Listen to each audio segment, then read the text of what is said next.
Hello, hello, hello. Welcome. Oh, cut the music off. Whoops, let me get some music going again. Welcome back to The Price is Right with your guest, Yeah. I don't know if anyone, I see Brother Drake's in Kevin. chat. I don't know if he's still here, but yeah, welcome. I will be putting this on the YouTube channel I have for the D&D stuff too, Okay, but normally that only gets like a couple of views like per video, don't so worry. Now you'll go viral with me on the channel. exactly, yeah. Um, Um, Yeah. So I guess this is in the call Duke Dunock, who's Duncan is his name, and just his background for anyone who's curious. We'll get this music up. We actually played D&D together in person a few years back. So yeah, was that your first D&D campaign? I can't remember. yes, it was. It was Okay. my first D&D anything really. Yeah. So that was like for me. That was Uh, let's see. I guess that was like the third campaign I had run.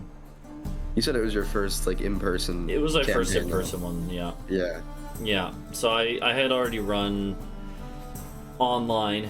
Yeah, two games. Or I was in the middle of the second one online, and then I started that one. So yeah, and Cool. it was a lot of fun. Yeah, our group was just kind of a bunch of random, students at Clemson who just were like, yeah, this sounds fun. uh, but yeah. Anyways, yeah, I've actually talked about that game on stream in the past because I've like reminisced about some of the stuff because there's always every campaign always has like good stories, So, Yeah.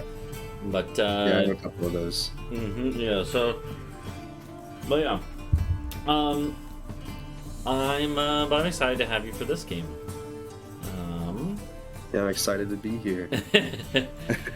Yeah, and so I don't know, like a lot of the campaigns that I've run recently have been kind of more free form in that like there's different factions and they want things and the players are their own faction in the end, right? And from there I kind of leave it up to everyone what happens. I'll leave it to the players. Mhm. So, yeah. So I guess we should start. I don't know. I can give you a short recap of kind of the campaign so far, if you'd like, just so you know. Yeah, Because yeah, that would be good. yeah, since yeah, this is like a Give me a gist of continuation. the yeah, you gave me like a basic outline of the setting, but nothing about what the players have done so far Yeah, or you know. yeah. So yeah, so the original group that we started with, uh, they were like a group of Vikings, and basically they sorry, I'm getting some notes up. So they are basically a group of Vikings going out for like a raiding party, right? Mhm. Um, when they ran into some trouble, and this was like back in the kind of the old world, so to speak, the Europe-inspired continent of my world, Mhm. and as they're like heading out to sea on their longboats or in their one longboat that they're on, they they were actually going to raid the coast of Alderland, which is where our campaign took place. um, Is this about the same like era, like time period as when our campaign took place? yeah. This is like a couple years after that. So Okay. Yeah, I remember you said your campaigns are cumulative in that way. yeah, and it's yeah. Although I don't know if yeah, I think the the canon, like the canonical kind of like way things are, might be a little different because I think this is Yeah. more of a continuation of like the other online gamer, which was around the same time in the same area.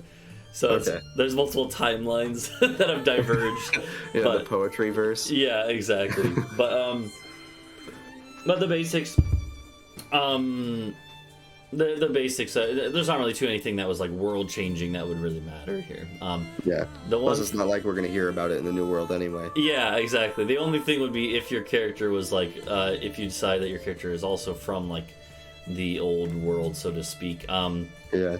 And like the only notable thing was that the like Norse-inspired northern gods attacked my group in the other online game and that I ran a couple years back, and they ended up like murdering a few of the gods.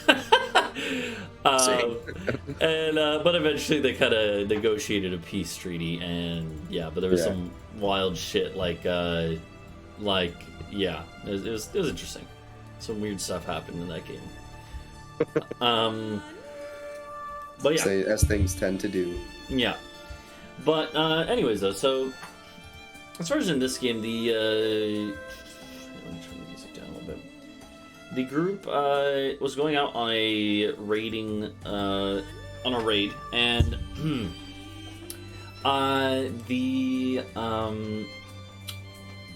when kind of like something bad happened, they saw that they were being followed by a couple of other like war-fitted longships, and they realized that they are being chased by some fanatic like religious zealots who think that raiders are like impurities and need to be like slaughtered. So it's raiders who raid other raiders. Yeah.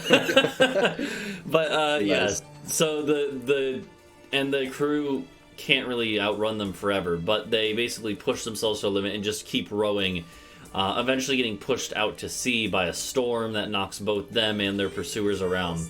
Still they're chased. A bunch of other stuff happen, but eventually they reach this magical barrier, and this barrier is something that like kind of like, you know, some high level mages and stuff know about and historians have written about, but the average person wouldn't even think about it. As far as most people know, there's just nothing out to sea if you go west. Yeah.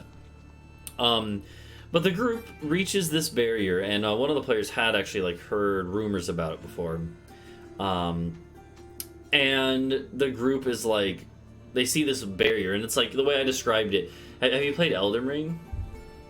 I haven't. I've seen some gameplay of it, but I don't have the game myself. So the way I kind of described it is like it's like the like golden fog gates in that game, or in like Dark Souls 3, I guess they also have the golden like yellow fog gates. Oh yeah. Okay. It's like that, except a little more see-through. But it's a giant wall, like this barrier. It stretches as far as the eye can see, as high as it can see, and then into the water below. Mm-hmm. And so it's like very surreal looking, and the group is like, what the fuck is going on? They'd also seen like an aurora borealis overhead at the same time, so it's kind of a weird situation. They through the clouds where it's been raining. Yeah. They realize they like throw something at the barrier like a spear. The tried and true. Yeah, I think they shot an arrow, and it like crashed into it and then just stopped dead. And they're getting like swept by waves towards it. Yeah. So they're like, oh shit. They do like something. Yeah, they do like this crazy like maneuver. This is after they've been like rowing their boat literally for like 24 hours straight, by the way. They had that multiple of them had like levels of exhaustion because they literally, it was a life or death situation. They were pushing their bodies to the limits. And this was like session 2, by the way. So, is this the way you intended for the game to go? Okay. It's more of a kind of like cinematic opening that I kind of planned out. Yeah. But and it worked perfectly. So they ended up pulling this crazy maneuver where they turned their ship around very suddenly and then rowed back like towards their pursuers and split like between them. The pursuing ships like crashed into each other trying to cut them off, and then got swept into the barrier. And yeah, the group saw like the boats get smashed against the barrier by waves, and people like bodies of the pursuers were flung into the barrier and just disintegrated when they hit it. Oh man. So the group is like, what the fuck? The group realizes that the waves are about to smash them into it, even though they like temporarily got away. Yeah. And so in a moment of kind of like panic, one of the players calls out to the gods because they're kind of a superstitious character. And then they're also a wild magic sorcerer. And in that moment, a lightning strike hits them. And they feel a surge of power and are able to direct it towards the barrier. And it causes a hole in the barrier to form. just temporarily. However, not only does it cause a hole in the barrier, but something about the way the magics work causes a maelstrom to form, and they get sucked in. Because that wasn't enough. So the group gets sucked into a maelstrom, and with one last burst of magic fueled by like this lightning, he creates a portal to another world. And the group basically goes to the astral sea, the astral plane, right? Yeah. They don't have to row across like the entire ocean, manually in like subspace kind of. Yeah, it's like the idea with the astral sea is that there is like a sea, like a plane of some sort of liquid, and then below and above it's like reflected, right? And it's literally just the stars around you. It's, you know, kind of surreal. Okay. Yeah, it's just like you're in like the void of space, except there is a surface, and but there's stars both above and below you. And yeah, they had some stuff there. They actually fought off a small raiding party of Gith Yankee. Which is fun because I really don't get to include those in my games that often, or I don't find ways to, at least. Yeah, do you know what those are? Like the Gith? They're like sea elves, kind of. Mm-hmm. Yeah, That's what they look like, at least. Yeah, they're like spacefaring like elves that are. Yeah, they're like real old school D&D. I think in like the 80s they were pretty popular. But yeah, no. So after a while more, they basically do another kind of like religious ritual altogether, and they teleport back to their world. However, they soon find out that they're on the other side of the barrier. They actually find a small island with a lighthouse, and they find like the last will and testament of a previous person who had essentially found themselves in the same situation. So they know that others have made it through before, through the barrier. And this other person, basically, they find the person's skeleton, and they never made it back. And the crew that this person was with, he wrote about how they came to visit him on this island where they had constructed this little lighthouse to basically signal if anyone could ever find them, right? So it's, yeah, kind of a somber, a saddening little tale. And the group is like, okay, well, that's not good. But they head to the mainland. And once they kind of reach the mainland, people start taking notice of them. Because it turns out that other groups want to get past the barrier from here. And there's like some key differences and stuff that they notice. So one thing is, no one here has access to the gods at all. Okay. So the like, players still? No, the players, they don't feel any connection to the gods if they had one before. Okay. That's a tactful way to put that. Yeah, so they, because none of them were clerics or anything, so it's not like they necessarily would even necessarily be able to notice. But there's no such thing as divine intervention here or anything like that. Okay. And the players are somewhat of an oddity. For one thing, one of their NPCs that was like a close friend of one of the players, so Tartarus, who's one of the current players still, his character Rook was a human raised by orcs back home. So he like basically considers himself to be an orc even though he's not. Yeah. Like the deer who play with dogs and stuff like that. Yeah, and that's cool. And he's like filed down his canines to be like more like tusks and everything. But his character's best friend was an orc that was like, you know, his mentor.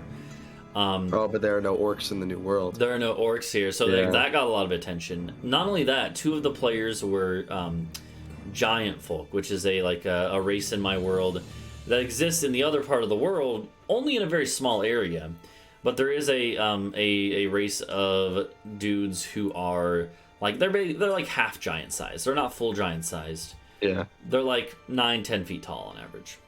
Okay. And two of the players were a pair of brothers who were also that race. And they got a ton of attention. People had never seen anything like them. Well, maybe not quite like them. they find out that apparently there are somewhat similar looking beings that are somewhat feared in this area, in this whole continent. This group of like half giant looking dudes who raid and stuff. Are they anything like the Goliaths? Oh, I am getting a phone call. Oh. I don't know why. It's 10:30. If you gotta answer it, that's fine. You can mute it and check. Yeah, I will. It's Okay. my dad, actually, so I'm going to see what he wants. Sorry Okay, about yeah. that. Yep, no problem.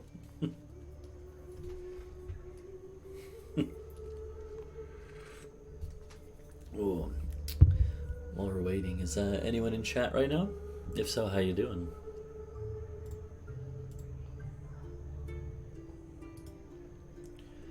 This actually works because I wanted to pull something up while I'm waiting. You're not in chat, Trey.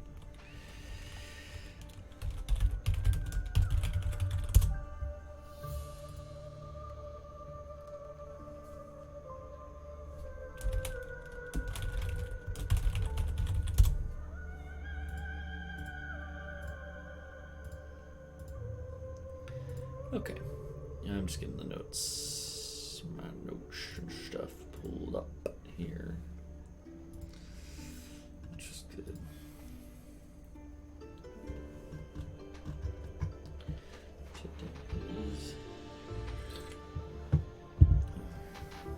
Today's the 25th, right? Yeah, okay.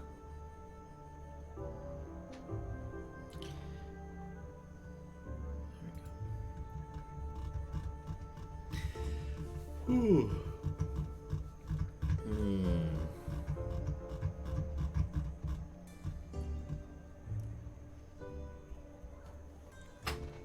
Oh, I just realized something.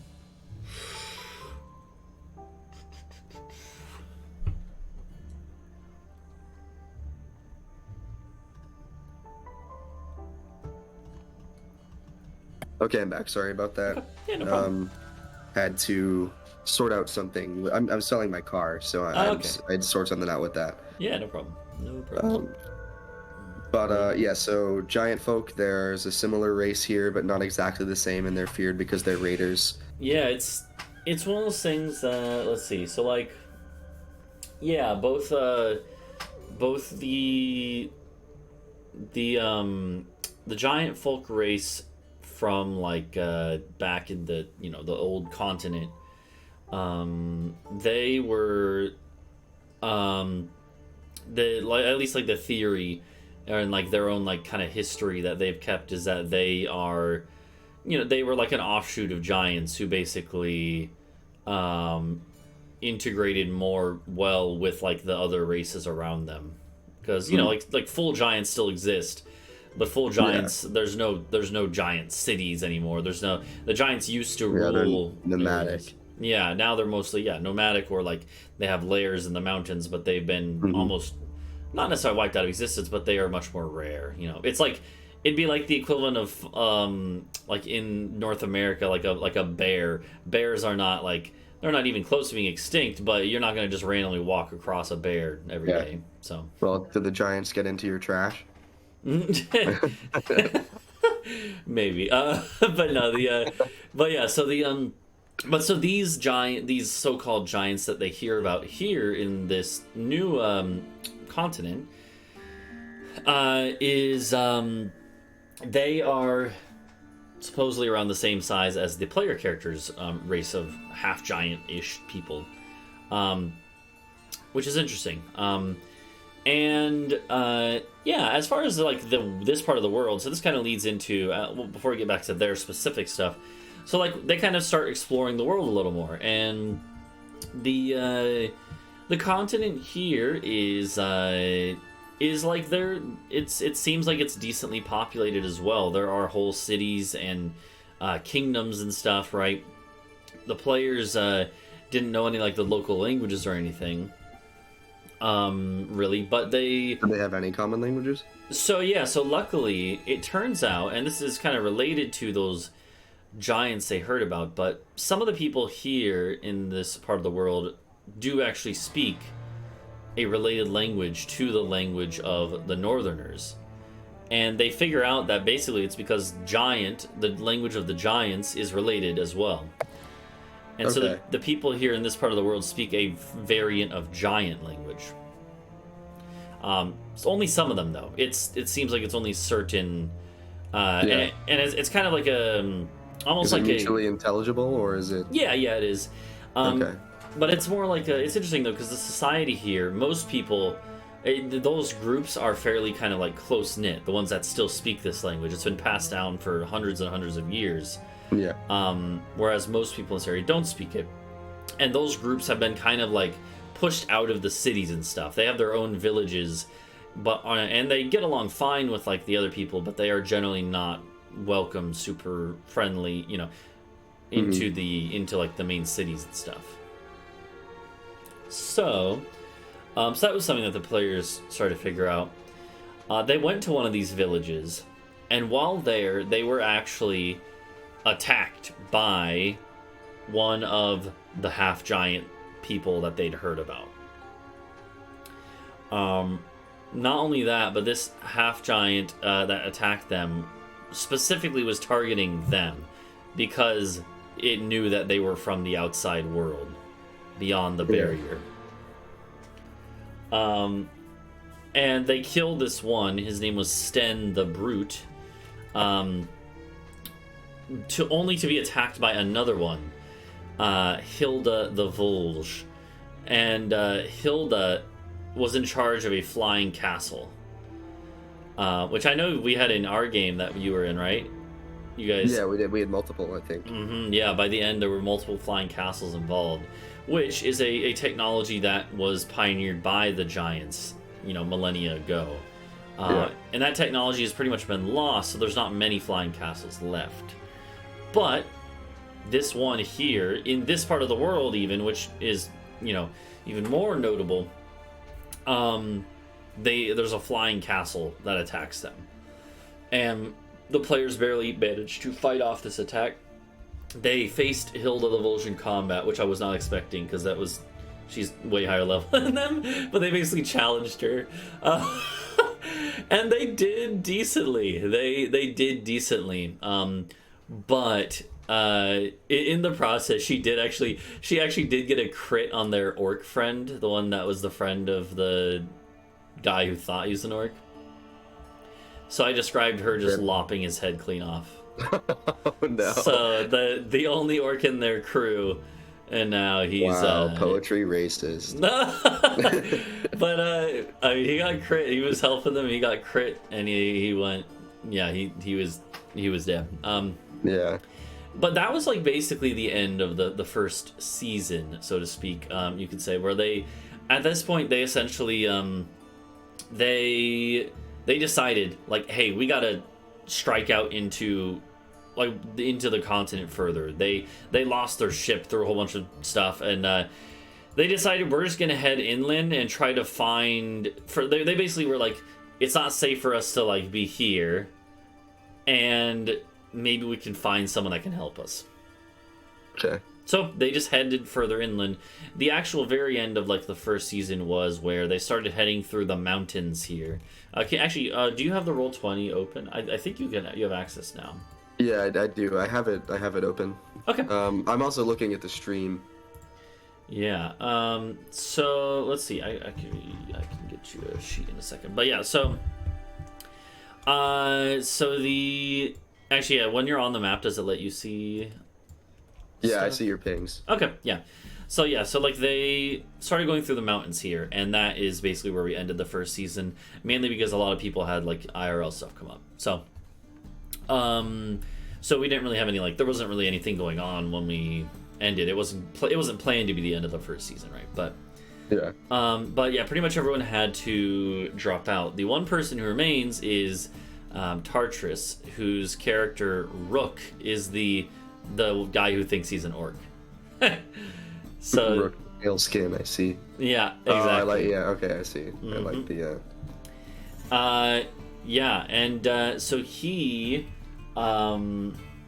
so we started up a session a couple weeks ago where we basically went through how he ended up on his own. I basically just needed a way to split up him from the group, right? And what ended up happening is, as they were going through the mountains, they ran into a village inhabited by pretty much what they figured out was vampires. They didn't know until they were in the tavern sleeping, or surrounded by an entire village of vampires and vampire spawn. Yeah. So I basically had a cinematic, a cutscene play, right, where they were in this, like, they managed to fight their way into the town, this little village's square, but they're pretty much surrounded. One of the characters, one of the giant boys, who is a druid, like, just used all the magic power he had to use, like, to basically create beams of light and, like, blind the enemies and stuff and clear a path. And the group just ran. They all ran in different directions. They didn't have time to group up. And, Tartarus's character, Rook, ended up just running for, like, a day straight. Just running. And conveniently, the other players, their stuff was all in one bag, and they tossed it to him for safekeeping before he ran. Convenient. Ah. Yeah. Yes. But yeah, so they all got split up, and those other characters are NPCs now, or are dead somewhere. One or the other. Okay, so and is that where we pick up? And that's where we picked up with the first season. We've already done, so we did a little bit more since then. That I'll fill you in on, because it might inform your character decisions. All right. That was like the first session of this new season. He eventually made his way to the city of Pune. And this city is a kind of big trading hub and stuff. And what he has, and this is kind of good information about this area in the world. This whole area of the world is like just filled with like kind of very fertile valleys, rivers and valleys, hills and forests, right? But lots of good farmland. Yeah. And so this area is like, there's lots of different kind of, basically it's like city states. Right? There's no like massive kingdoms that stretch out of this whole area. It's mostly just small kingdoms or, duchies basically. And is there a political map that you have? I don't have one for this, but like you could imagine like I see the towns. Yeah, like the each castle icons. Each of those is like a city that's a capital of like that area, and they have control over the surrounding area until you reach another one. These like little house ones or whatever, they would be cities too. They're just like smaller cities, and then these are kind of the major cities in the area. What are some population estimates for these, like each type of icon? Yeah, like so. These like smaller cities probably have a few. They probably are not even that small. They probably have a few tens of thousands of people in the city. Whereas the big ones might have like 50,000, 100,000 people, which is about the size of like a city in the old continent would be a major city. So, but this area is also fairly kind of. It seems like this area is fairly ripe with conflict. It's rife with conflict because of the fact that it is a very fertile area. So lots and. Quick question: I'm new to Roll20. Is there a place for me to take notes in like natively? There is. Okay, so the way here's what I can do. That's a good question. So I can give you a character sheet, and there's a section for notes there if you want to. Okay, yeah. I was gonna ask if they had native character sheets, but then I saw there it must, like, how else would you do it? Yeah. So I'll just make one for now.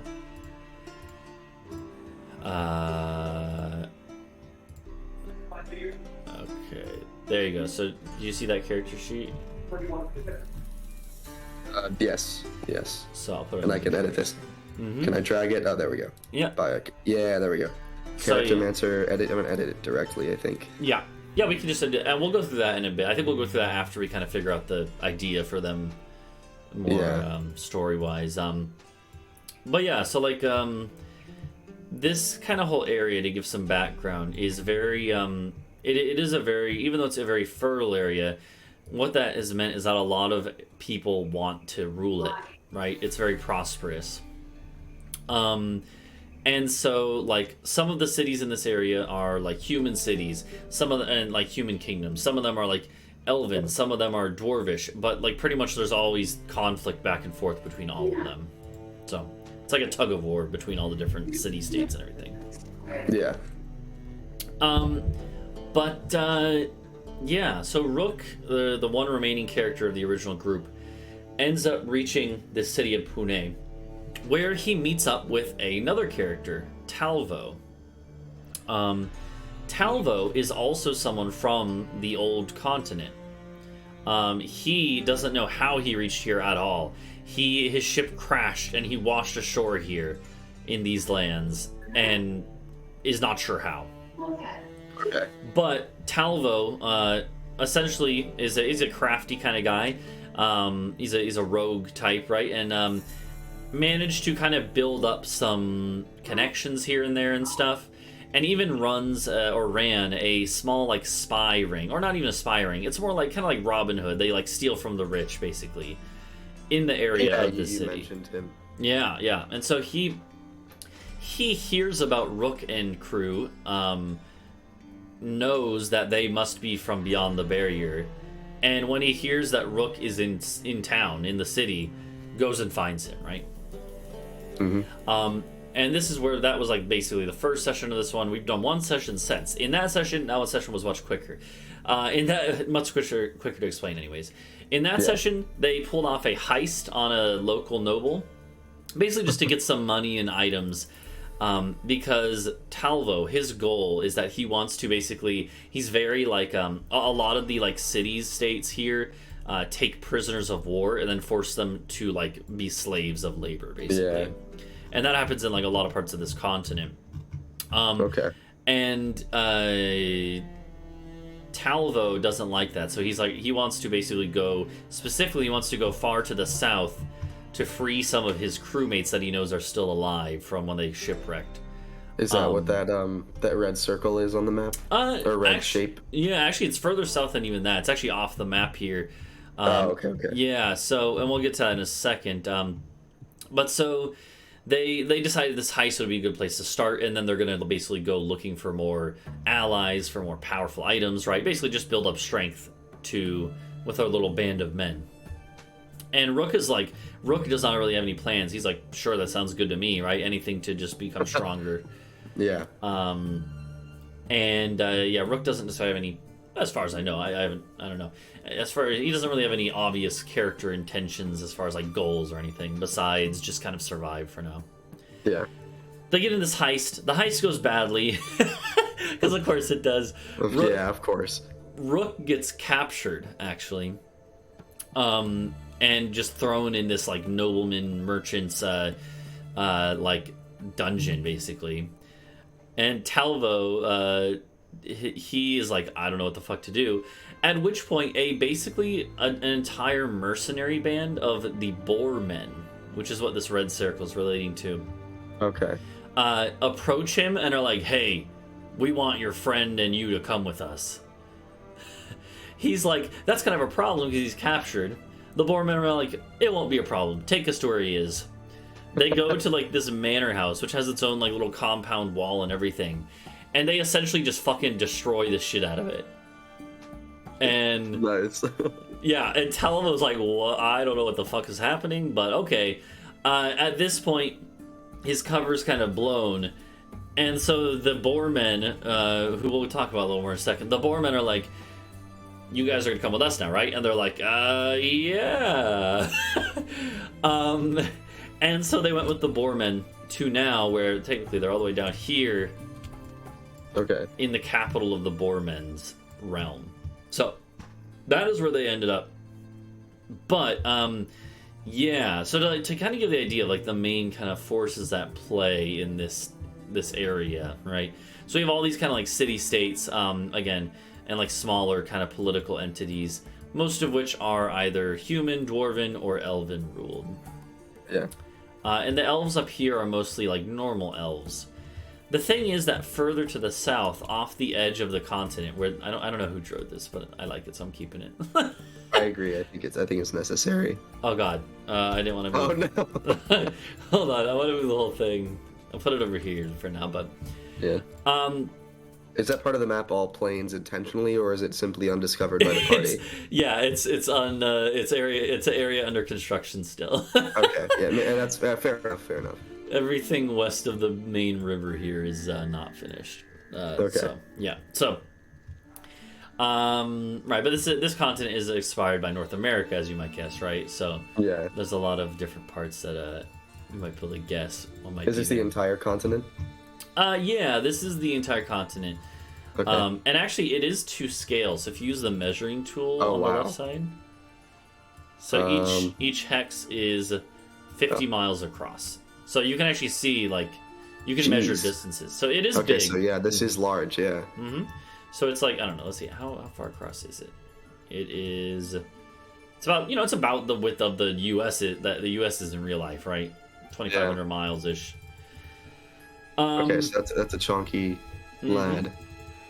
Mm-hmm. Yeah. So, so like beyond the kind of like various political entities, right? In the mountains, you have a lot of dwarven realms, most of which are fairly isolationist, but some of which have like taken over surrounding areas. You have lots of elves, especially up here in like kind of these plains areas, getting more towards plains. And then humans in a lot of other places. You mentioned you had a race created, the Dragon Elves. Are they just as populous and spread out as normal elves, or do they keep themselves? So the situation with them is that they exist actually off the edge of the map. South, not too far south.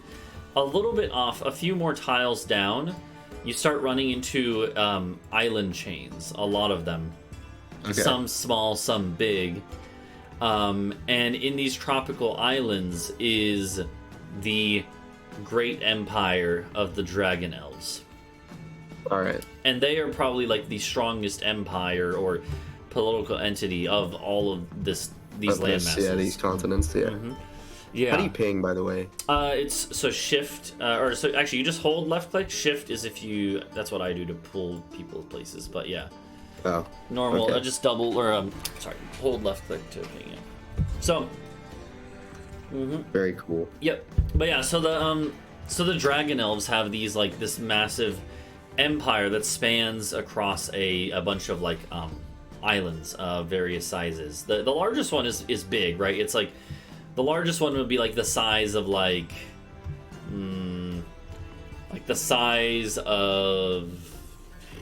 the size of like Oregon or something. Oh, okay. Yeah, I was trying to think of a real life state that like Georgia or Oregon, So the largest of the islands is pretty big, and there's a bunch of ones that are medium sized and smaller, but and the kind of the civilization there is it is actually, so the Dragon Elves are like the ruling class, but then most of the people that they rule over are actually lizard folk. So that is where the lizard folk of my world are. And there's also like a huge chunk of a huge cast of slaves as well. Again, mostly taken from wars with neighboring people, right? So there's a small ruling class of Dragon Elves. When I say small, it's like 15% of the population. It's a good amount. And then there's maybe 60% of the population is the lizard folk. Okay. And then the rest is slaves of all sorts of all races, right? So. Yeah.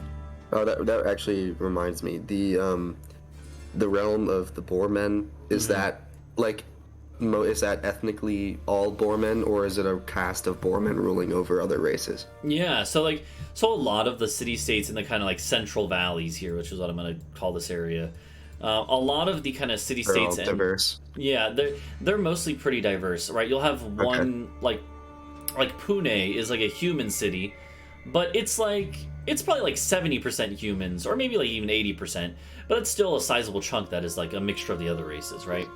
Yeah. And that's how most cities are. There is one. Normally, the cities are leaning more towards one race or maybe one or two races, but they're all kind of mixed in at this point, just because the centuries of trade and travel in between them and stuff. So makes sense. The Boormen, on the other hand, So the Boormen have had the control of like their capital city for only a couple hundred years. Um, but already the capital city is like fairly. It is still decently diverse, but at least 60% of it is Boormen now. Boormen look like what I expect them to look like. Yeah, they're like. I mean, they're like they have hooves on their feet, but then like clawed kind of hands. Okay. Otherwise, they wouldn't really be able to like wield weapons. Yeah, wield, but yeah. Yeah. But yeah, they have. Other than that, they have like they have big tusks and they have like a full boar's face, right? So. Okay. I think there's a. I think World of Warcraft has like boarmen, doesn't it? I looked up a picture on Google and it was a pretty good approximation of what you just said. So which is what I expected. Yeah. So. Yeah. So. The Boormen are like the Boormen exist all across the world, even on the other side of the barrier, like in the old continents. They in my world they kind of take the roles almost that like orcs do in a normal world, fantasy world, or like gnolls like in the Beastmen in Warhammer. I don't know much It's about not quite Warhammer. as savage, but okay, well, never mind then. But the idea is that like they generally are fairly nomadic. They just raid basically, right? They raid people. They don't really interact with most of the other like sentient races very often. So Okay. But so what's interesting is that the Boormen here have managed to establish a kingdom. They took over a city here, and then over a couple hundred years have made it into a decently prosperous and stable Boormen society. The reason most Boormen societies in the past, if there have been any, haven't lasted is because Boormen are generally fairly chaotic, right? They tend, the strongest person wins and takes the power. What that means is that you don't really have peaceful transfers of power. And no stable dynasties, you exactly, could say. yeah. You normally have, and any upstart is generally going to take what they can, take some of the Boormen under their rule and try to take over rather than cooperate. So, but this kingdom has been different, and everything as it's gone on, it's actually become even more stable. In the past 50 years or so, it has actually taken over surrounding areas. But in the past, the Boormen would have just like razed those cities completely, right, and taken all the loot back with them. But they've actually set up administrations here. It's still not perfect, but in these places, they actually let the people live and just pay taxes to them, and so they're definitely not necessarily benevolent, not any more than any other rulers, but they're at least willing to live alongside the other races if they're in power. So like these kind of border cities are more recent conquests, and those would definitely be like more like 15% Boormen, mainly humans and elves and dwarves. So but the Boormen are like a military ruling class now in those places. So and they actually at the very end of the last session, I made the big reveal that has not been done until this point. So I'll reveal it to you since it's already been revealed to them. The reason for this, right? The reason the Boormen have been so successful here is because of their ruler. Their ruler, whose name is Kurbak.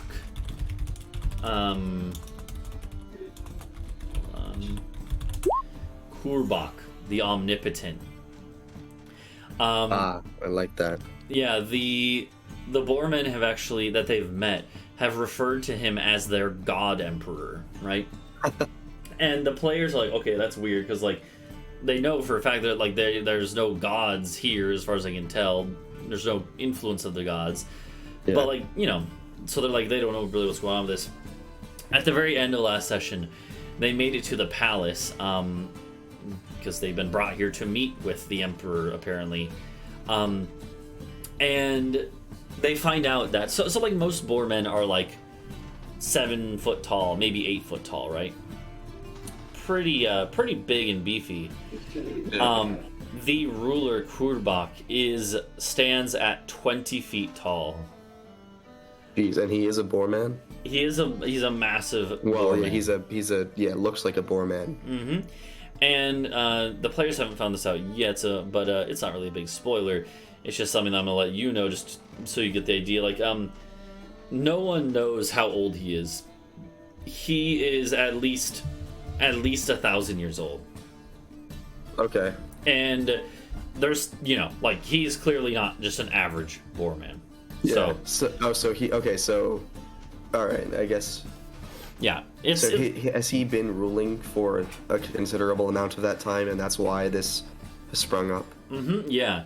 Okay. It's, yeah. And the Boormen, they've been under his rule here for a long time, but it's only in the past few hundred years that he managed to band enough together to have an army to take the city that he took, right?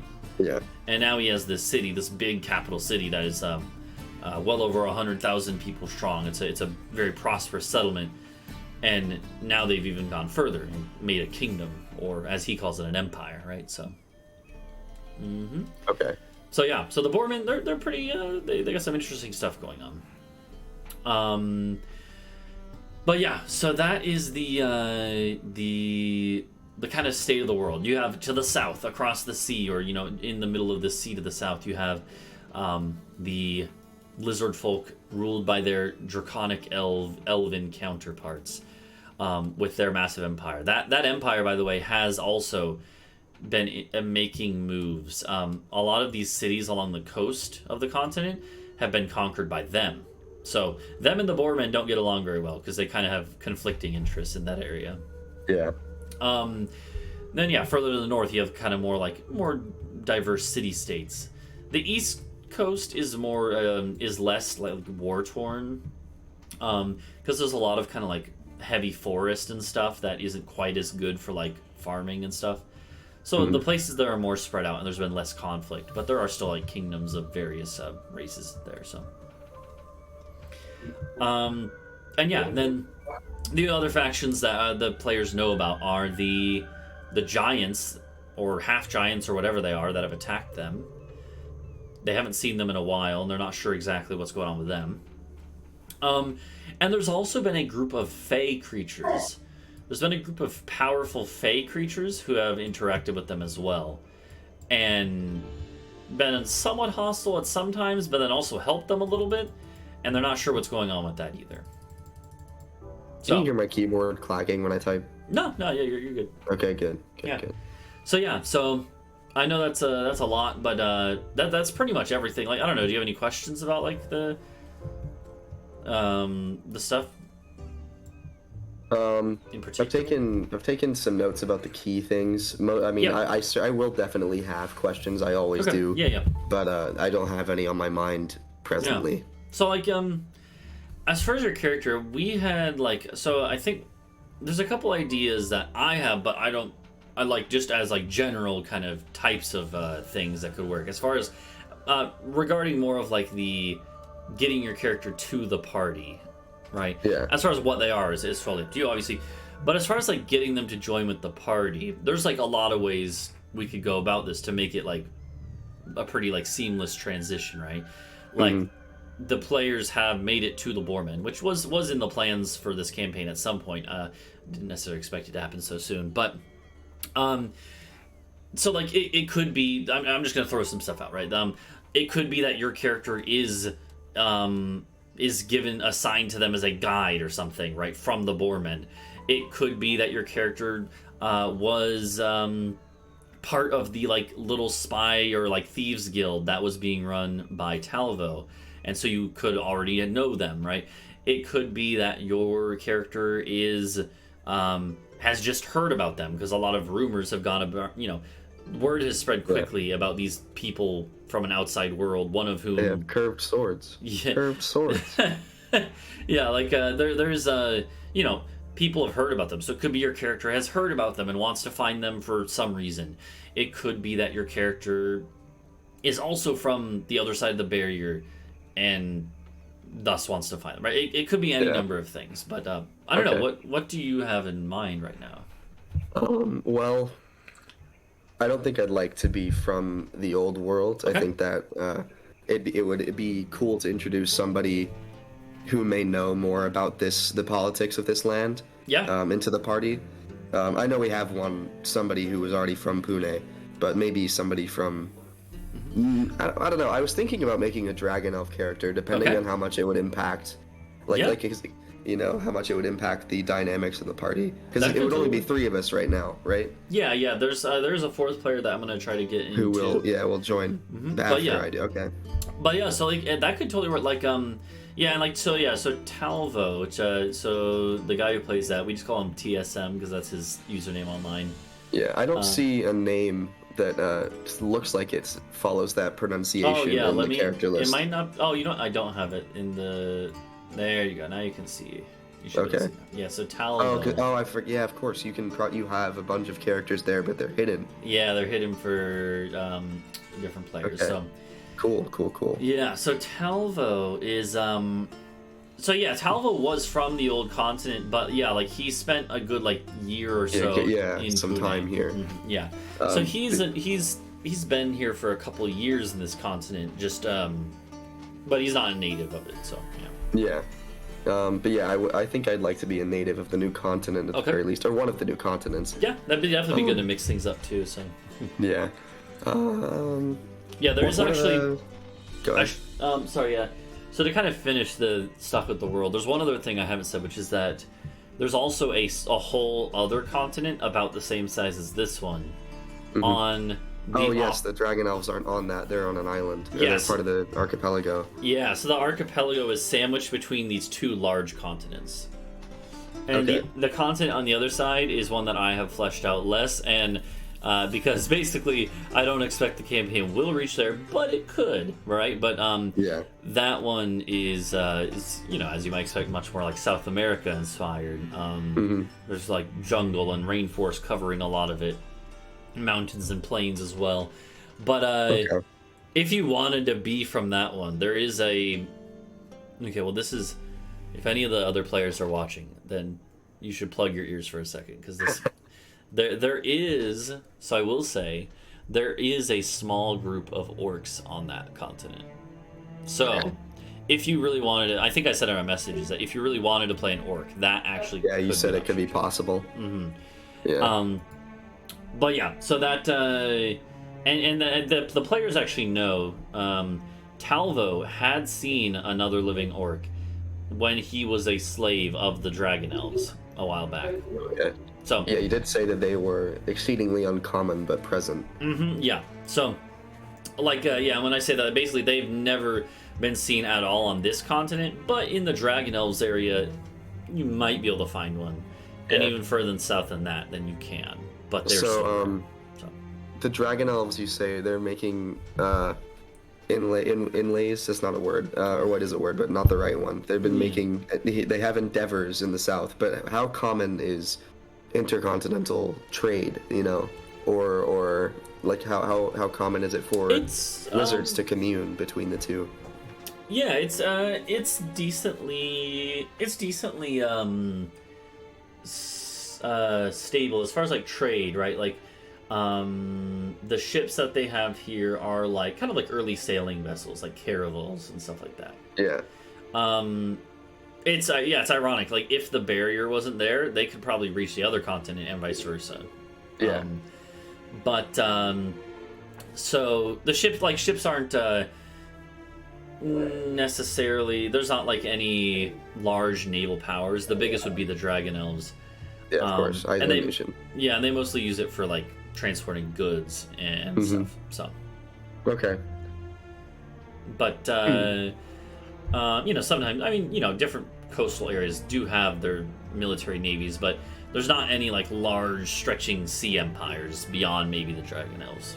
So yeah. All right. Well, I have 2 ideas. I like the idea of being a bureaucrat exiled from the Dragon Elf Empire because of my views on slavery. Okay.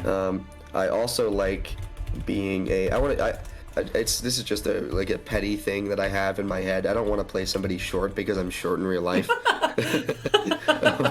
So I like playing taller humans or elves.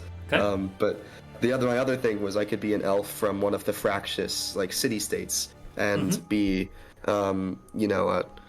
somebody deft and charismatic who navigates the the tenuous situations, trying to make a pretty penny in the meantime. Yeah. To give a better idea about like the elven city states, again, most of those are like the ones along the river here, and kind of a couple others too, spread around different places. What's interesting about those is that the dragon elves have a lot of influence in the like southern part of the continent here. And so there's a lot of dragon elves there, but the further up like the river you go and the further inland you go, you see less and less dragon elves and more of like traditional like normal elves, right? Yeah. Which is interesting because they both exist, but they generally don't see eye to eye on a lot of things. The dragon elves believe them to be like superior to all other elves, right? Generally, so. Hey, let me add racist to the notes. Yeah, but like that's the thing. They're racist against other elves, even like that's how.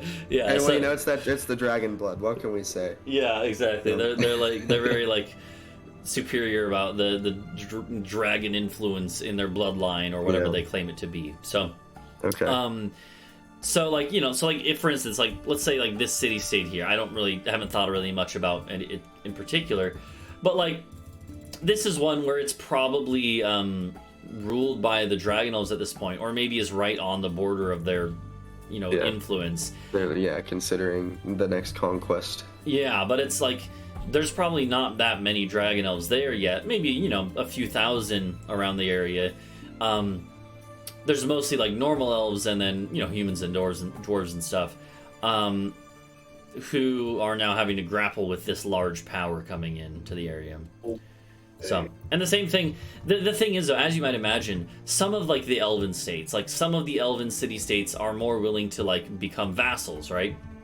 Yeah, I was actually about to ask. Yeah, so some of the elven city-states are like, oh, we'll be your allies, we're elves, sure, you may not like us too much, but we can work together. Elves together strong. Yeah, then even some of the ones that are way upstream and, like, inland, have more dragon elves there than other ones that are even closer, right? So it's just kind of all smattered around, right? Some of the other elves are actively fighting back, right? So it's kind of a mess. Yeah, that would make sense. But yeah, yeah, I don't know which of those two I like more. Yeah. Well, I suppose it would be. It might be better to be somebody from an area that is more fleshed out. I could compel you to flesh out another area of the campaign. I have done that before, but if we're not going to be like, I don't know what, like you said that Rook doesn't really have so many goals when it comes to overarching strategy or politics. What about Talvo? He steal from the rich, give to the poor. But are either of them going to be the types who would want to involve themselves in with somebody who is very political from an off-map power even? Talvo does want to. Talvo wants to free. I know you're slaves. Yeah, he said he was a slave, so that would. He wants to free every slave owned by the dragon elves in particular. So that's pretty. All right. Yeah, so he's got a pretty hard-line stance when it comes to that. That would involve a lot of physical fighting, so Rook may be involved. Yeah, it's one of those things that like they do not have the group. Like he knows that they don't have the power for that right now. So yeah, that's it. Definitely later down the line. Yeah.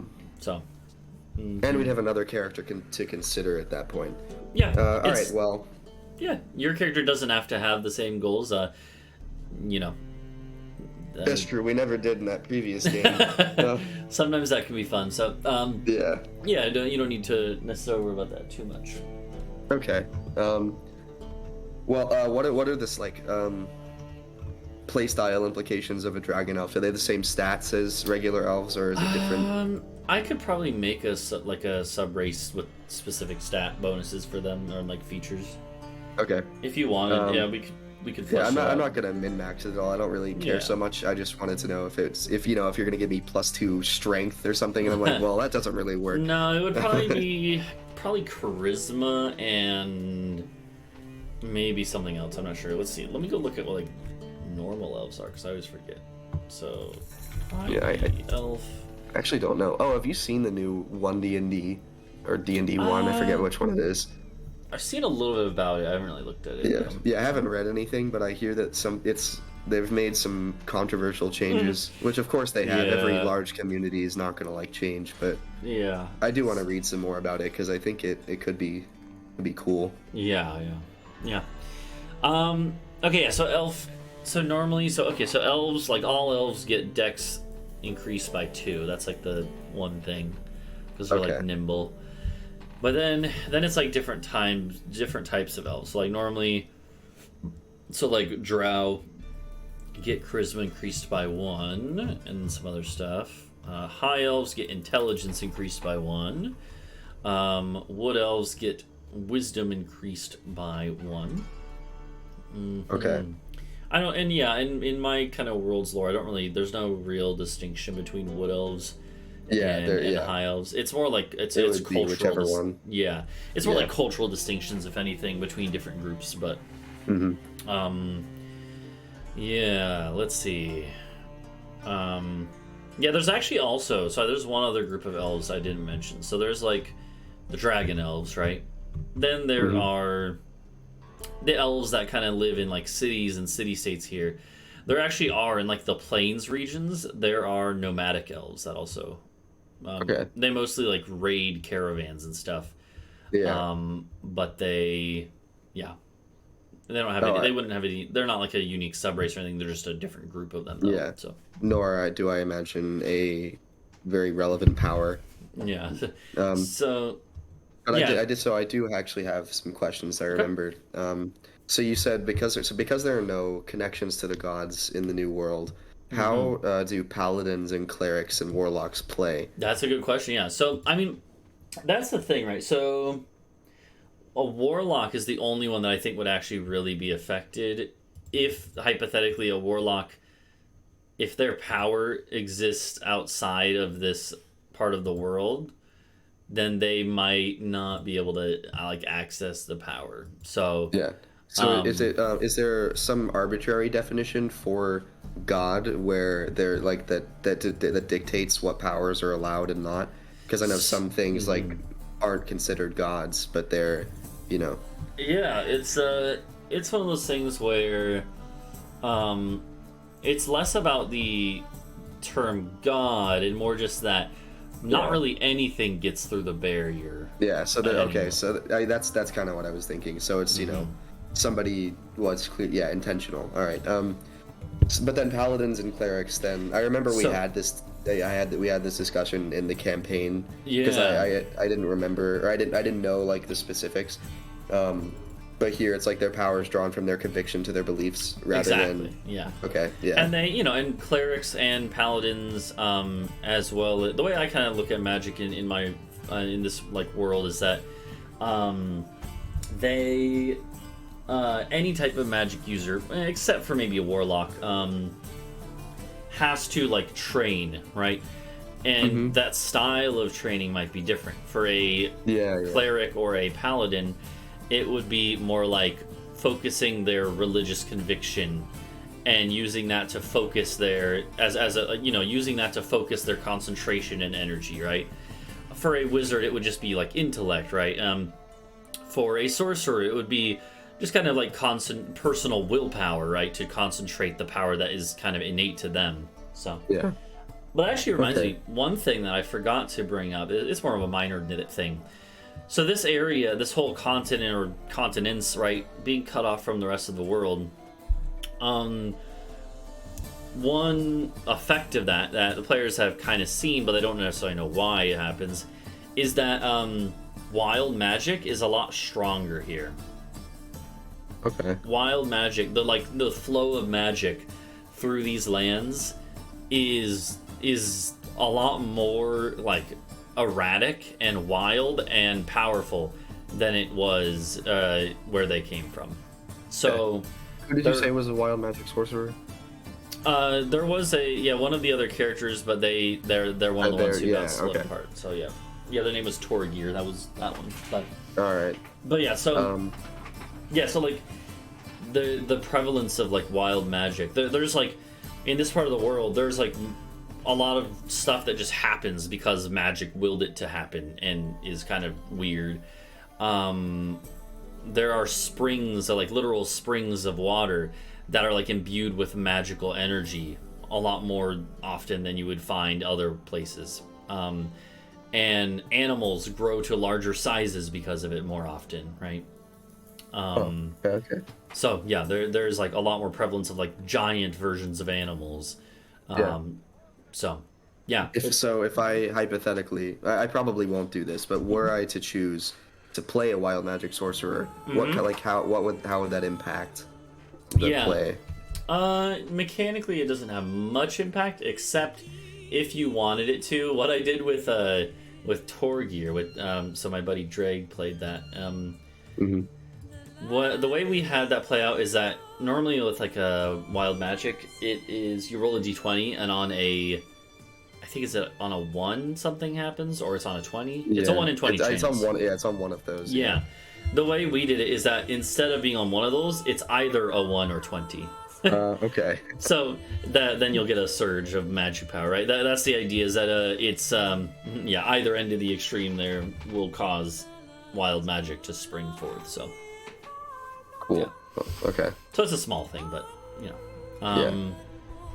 But yeah, so to kind of go back to your original question, like paladins, clerics, they like that's the thing. A lot of people here. Like, there's no influence from the gods, but people believe in the gods still. There are pantheons worshipped here. Are there similarities between these and the old world's pantheons? Some of them. So there are the people who speak giant tongue also worship the giant gods. Yeah, that would make sense. Yeah, that's the only one that is. No, the elves also worship the elven gods. So. Are elves just as long-lived as in, I guess, vanilla D&D? They normally, that's a minor change, is that they normally live, I have them living not quite as long. They live, in my world, they live about the same length as a dwarf would, about 300 years old, generally. 300, 350 maybe, right? Dwarves and elves both lived at that age, so, roughly. Okay, I feel like I should have remembered that from the previous campaign, but... Nah, that's fine. I don't even know if I had that at that point. That's a more recent thing as I kind of... Yeah, that's fair. What is that red dot over on the East Coast? Oh yeah, that's where the village that they got attacked at. That was just to mark that spot. Okay. All right. Well, so what are the cultures like? So I like what are the cultural analogs is a better question. Like with the city-states and with the empire. So generally, they're mostly like kind of feudalistic. Yeah. Again, in most of like the city states and stuff, then it's like you would have like a noble and noblemen in charge of surrounding towns and stuff. But then you would have like merchants and stuff as like kind of the upper class. There's a lot of trade back and forth and between lots of these places. So there were merchants who are pretty wealthy, and a lot of them again also like own like lots of slaves and have slave labor, making them money. There's not as much of there's not a very big middle class in most of these places. The middle class would be like craftsmen, of different types, and then there's a very large lower class, which is some slaves, but it is mostly still just peasants and stuff living off the land. Agricultural, okay. Yeah, farmers and stuff, so like farmers, miners, stuff like that. In terms of like for picking a name for myself and like ideals. Ideals, I suppose I could pick on my own. It's not really relevant to what other people believe, but for names and things, like what kind of stuff should I expect? I don't imagine it's like Joe Rogers and John Smith, but the elven names, I haven't really spent much time developing elven language that's okay. I could be raised by humans, orphaned at a young age. Doesn't matter to me. Just plus you said there's cultural diversity here, so there may be some mixing of the Yeah. Yeah. I honestly, yeah, it doesn't. I'm not really too worried about the names. Like, you can just find one that you like and it'll be fine. Okay. Yeah, there's That's not fair. really any specific. Yeah, so it's weird though, because like this is, since this is inspired by like North America, for some like place names I've used like Native American languages because I find them pretty Yeah, fascinating. yeah.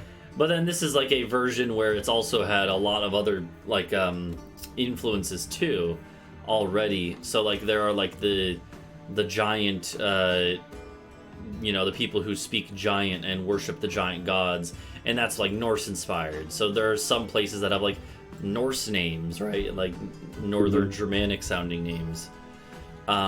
The elves in my world all generally I do have a rough system of coming up with words for in Elvish. The idea that I use is that I use like Proto-Indo-European words and then slightly twist them to match what in my mind would be the like vowel system of Elvish.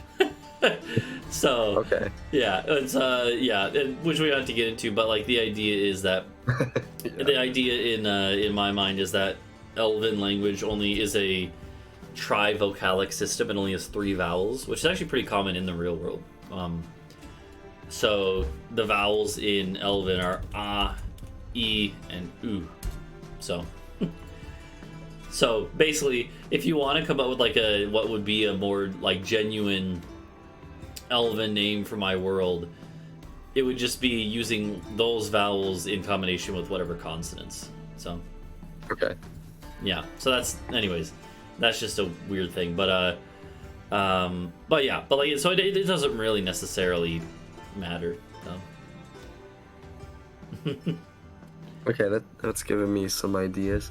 All right. Do you have any? Like, I'm thinking I want to be from the city-state that is at where the rivers merge Okay. into the one grander river. Yeah. What is that town called, and what are those rivers called? Yeah, I don't have the Don't names have for that? those yet. Yeah, I was thinking if it's not on the map, it's Yeah, I probably can not come in the up head either.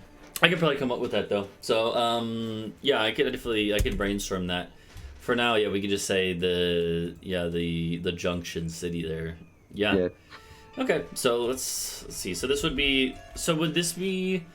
So you said that you maybe want to be a dragon elf, or would this be a normal elf, or what were you thinking there?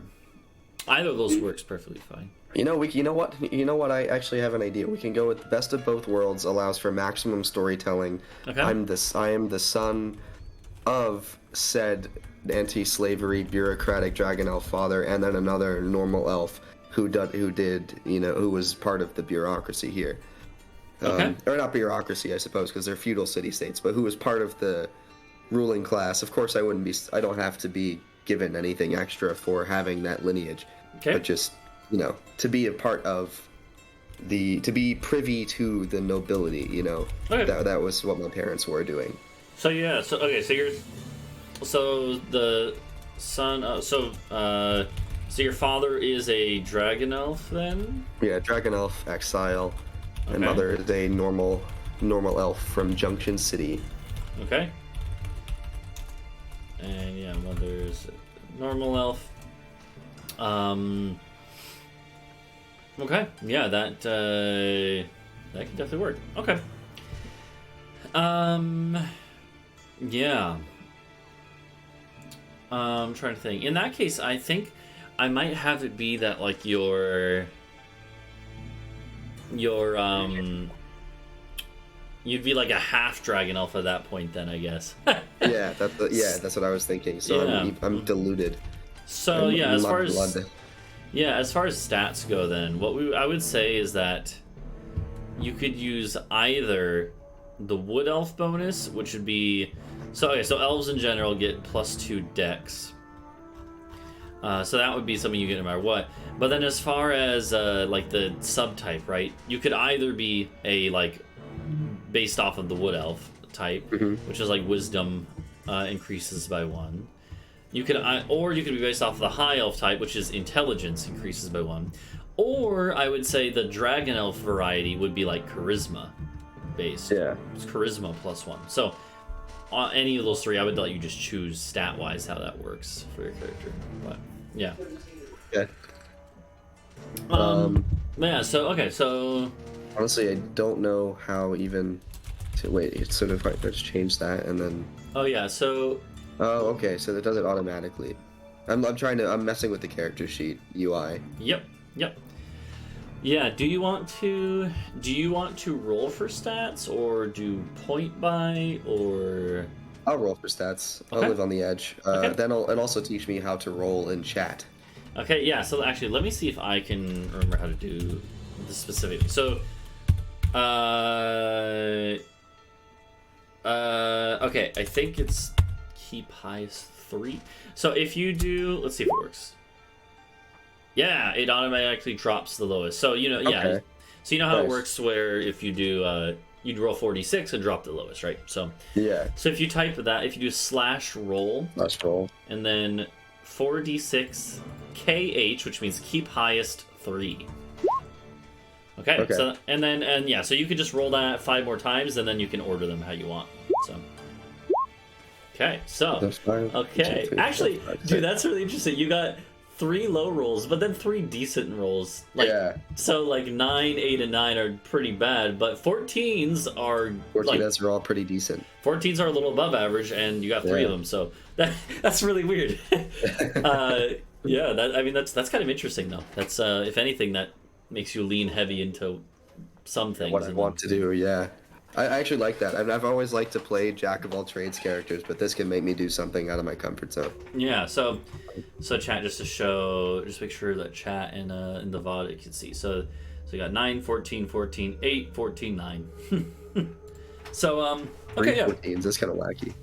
So then, in that case, what class have you been considering? Oh, I have absolutely no idea. I don't think I want to. I don't know if I want to do something that has to relate to the gods, because Okay. this character I want to be fairly cynical, Okay. and because over here there is no evidence of the existence of deities. Yeah, less than Whereas in other places. Yeah. yeah, whereas in the other worlds, oh, you know what? In my campaign, I had thought of the idea of somebody who worships magic as magic. Yeah. I mean, magic definitely exists here, and Definitely exists here, yeah, and is much more powerful. Yeah. It's one of those things that, to give you an idea, I kind of talked about how magic is just more prevalent in the world, where lots of like creatures magically grow much larger than they would otherwise, and are more intelligent and like more kind of like, basically like have a mini evolution almost just from being born with this magical power, right? But in humans and elves and dwarves and all the humanoids of this area, right?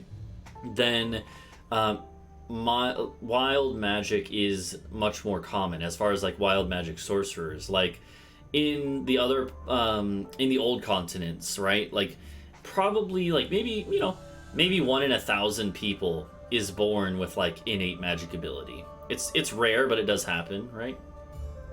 In this part of the world, it's like maybe 1 in 50 or even higher. So it's way common to see someone just have some. Most people don't take, it still takes a lot of time and in many cases money to train that. But there are a lot of like low level like magic users who just have magic innately. So. Okay. Okay, I thought it would allow me to choose a race, which would then affect my stat bonuses, but it looks like I have to do it manually. Yeah, we can just do it manually. So yeah, you get +2 to Dex from. I see you put one of your 8s there, or you're the only 8 there. Yeah, that's right. Yeah, that's smart. I got okay. what I have, dark vision. Yeah. So just like let's see, you would be the equivalent of like a high elf when it comes to that. Dragon elves don't have any special senses, so it would be or actually all elves. So yeah, it says elf, that seems kind of well. I guess human or Varen humans get feats. What do humans get? Just normal humans. So normal humans get +1 to every stat across the board. Yeah, okay.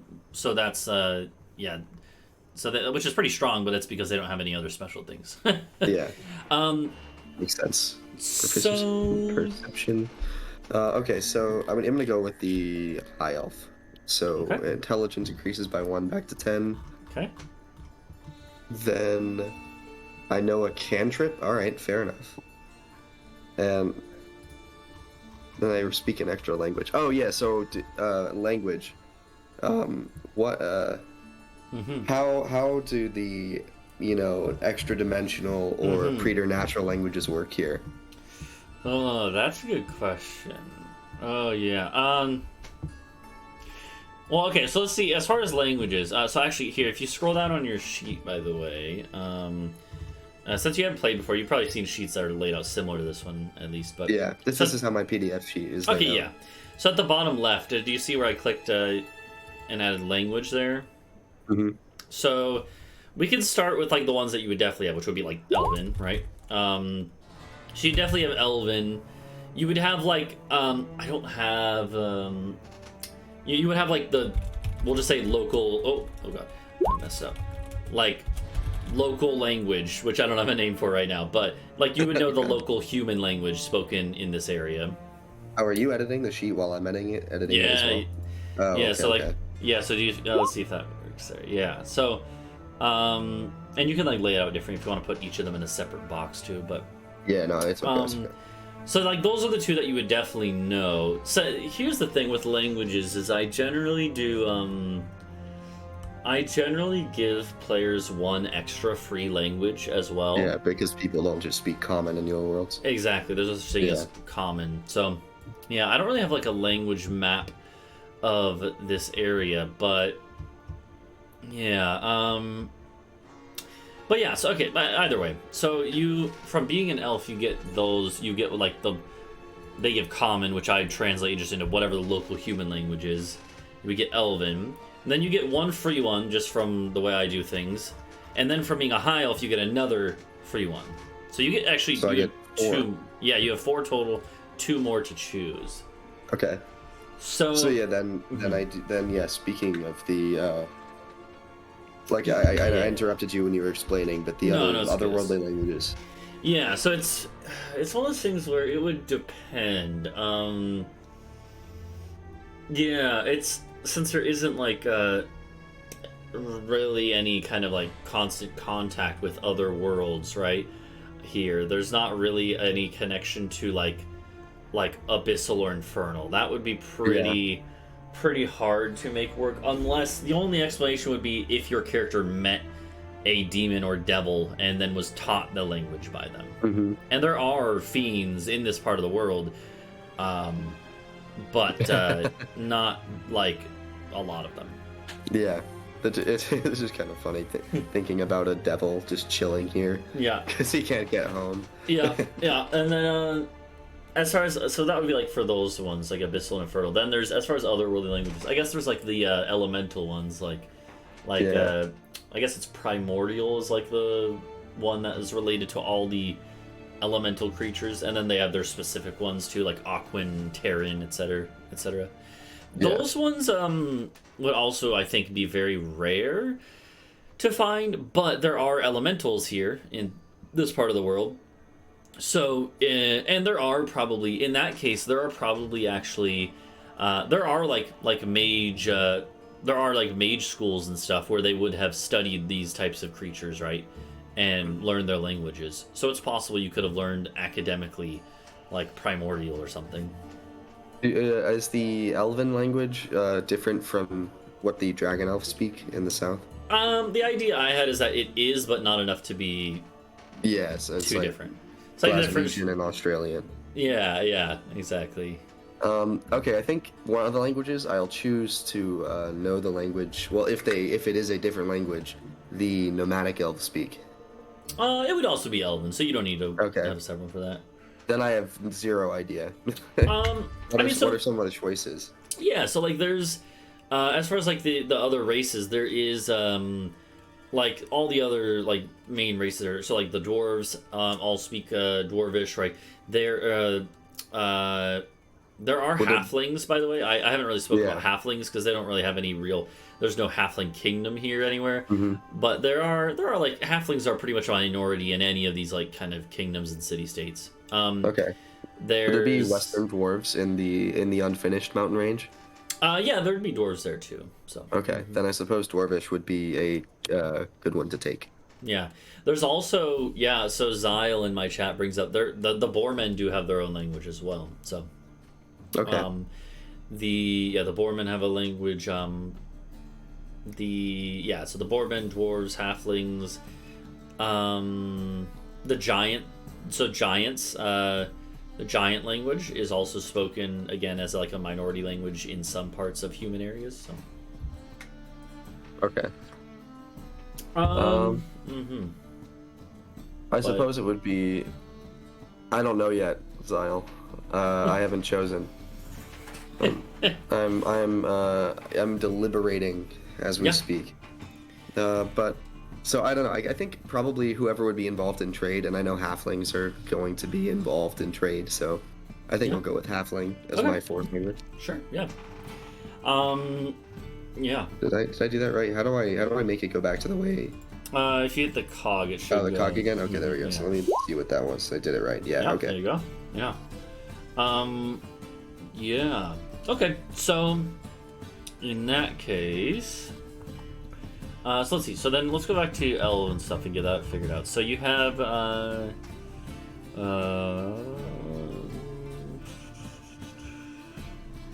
proficiency in perception, which you added already. And then from using the high elf stat block, you get to choose a cantrip. We can get to that in a bit. But you also have elf weapon training. Yes, I'm going through that right now. Short sword, short bow, and long bow. Azile, I'm definitely neither. I'm a charismatic and street smart boy. I do like to play smart characters, but I rolled for my stats and I chose Con as one of. I didn't want to dump Con, so. Yeah. And here I'll Oh, I suppose I could have just done it in features. Yeah. That's fine. I was adding it fine to both proficiencies. It's good in both places. But here I'll finish copying that in over there too, just so you have it in two places. But yeah, so let's see. I'm not an idiot, Zyle, and I'm not strong, but I do have commoner intelligence. So Yeah. Here. Actually, I might be able to. I think I can pull it up on stream. I just realized I can do that. Oh yeah. Because I've been looking at it, but the stream can't see it. So Oh. Illrigger, what is that? The Illrigger. That is a custom one that is basically, or like a more homebrew one that is essentially like the opposite of a paladin, an anti-paladin. I don't know. Okay. I don't think I will be doing that. Well, that sounds interesting, but Yeah, let me see. oh Sorry. no, it's okay. It's okay. I'm just making sure that. There we go. Now the stream can see what you have going on. So.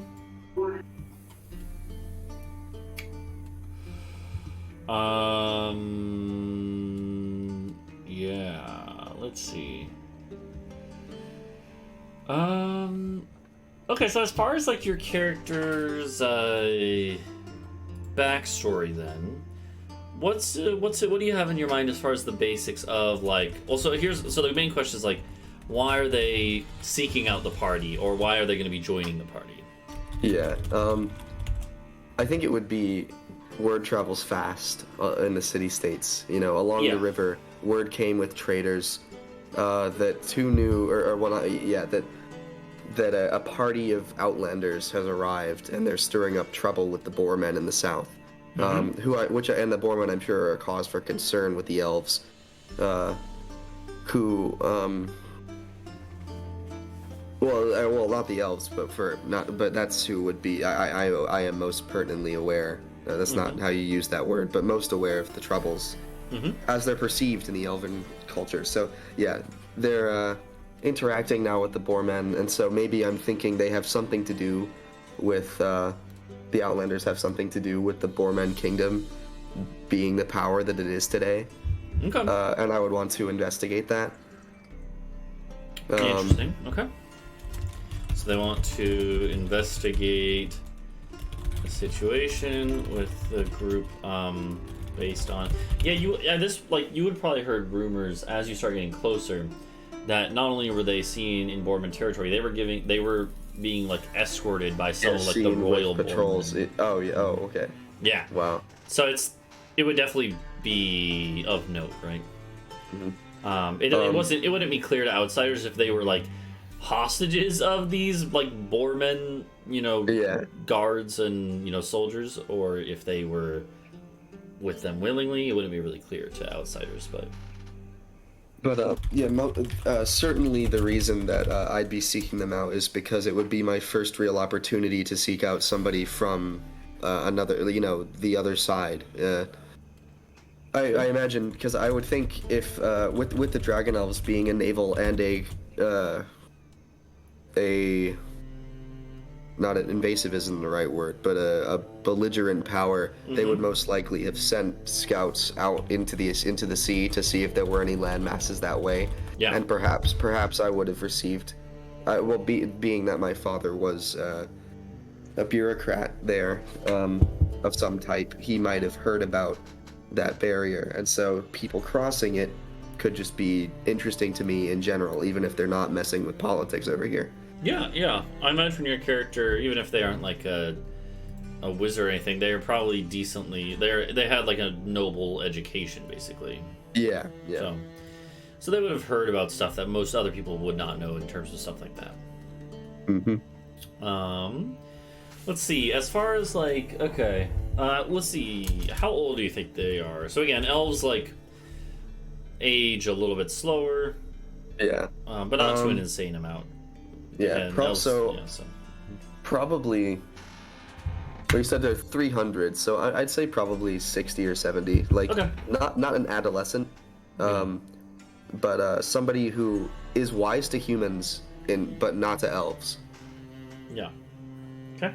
So they wouldn't be seen with reverence by anyone, not at least the dragon elves, but maybe locally they have a lot of experience. Okay. So yeah, about 60 years old, we'll say, which that would be like, basically like low 20s in human years. That makes sense. Yeah. Yeah. Size? I just put medium, I guess? Yeah, just medium size. What about their like childhood and adolescence? So do you think anything of note happened, or I don't know, what do you think?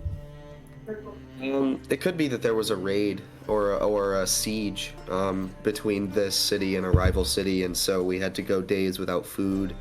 Okay. Or perhaps there was a drought, and one of the rivers became exceedingly low, and so there was no the mills weren't working so well to turn the grain or to grind the grain. Something along those lines. Yeah, that was just really fun. Honestly, but like, usually I'd say just kind of spoiled. Okay. The dragon elf father being I haven't thought about it. That's why I kind of ramble, because I haven't thought about it yet. That's no problem. I think he's probably racist. My dad, again, maybe not against elves because he married one, but against the other races, he's like, well, they're not elves, so. Yeah, but did you say so? So he was like a bureaucrat, and so you said he would be like in exile now then? He's in exile because while he's like a diet racist kind of, he doesn't believe that the way that the dragon elves are running things is moral. He thinks that slavery should be outlawed, and that while they could remain a ruling class, it shouldn't be so overt or violent as it is. Okay. And which would have passed down to me. Mm-hmm. Yeah, it's interesting because it actually makes sense then that like a lot of these city-states here actually do have a good bit of slaves, but I think that this one here would probably, this Junction City, probably be one of the ones that has the least amount. there. So it could make sense that he's there, because I think probably being at the junction of these rivers, it would mostly be a hub of commerce for everyone else in the area without necessarily... Yeah. Most of the places that have like a ton of slaves, like the most slave labor fueling their kingdoms, most of those are like the ones that are like some of these other ones further inland that basically don't have enough trade, so they just have instead turned to just like, let's go conquer a bunch of shit, take a bunch of captives, and force them to work for us. And they're very authoritarian. Whereas this one benefits from being kind of more open to everyone.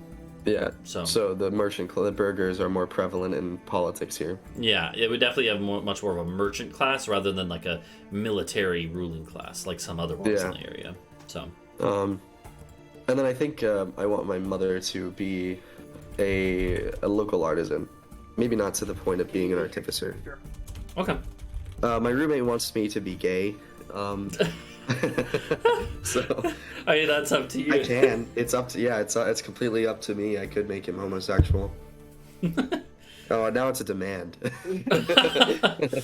But yeah, let's see. True.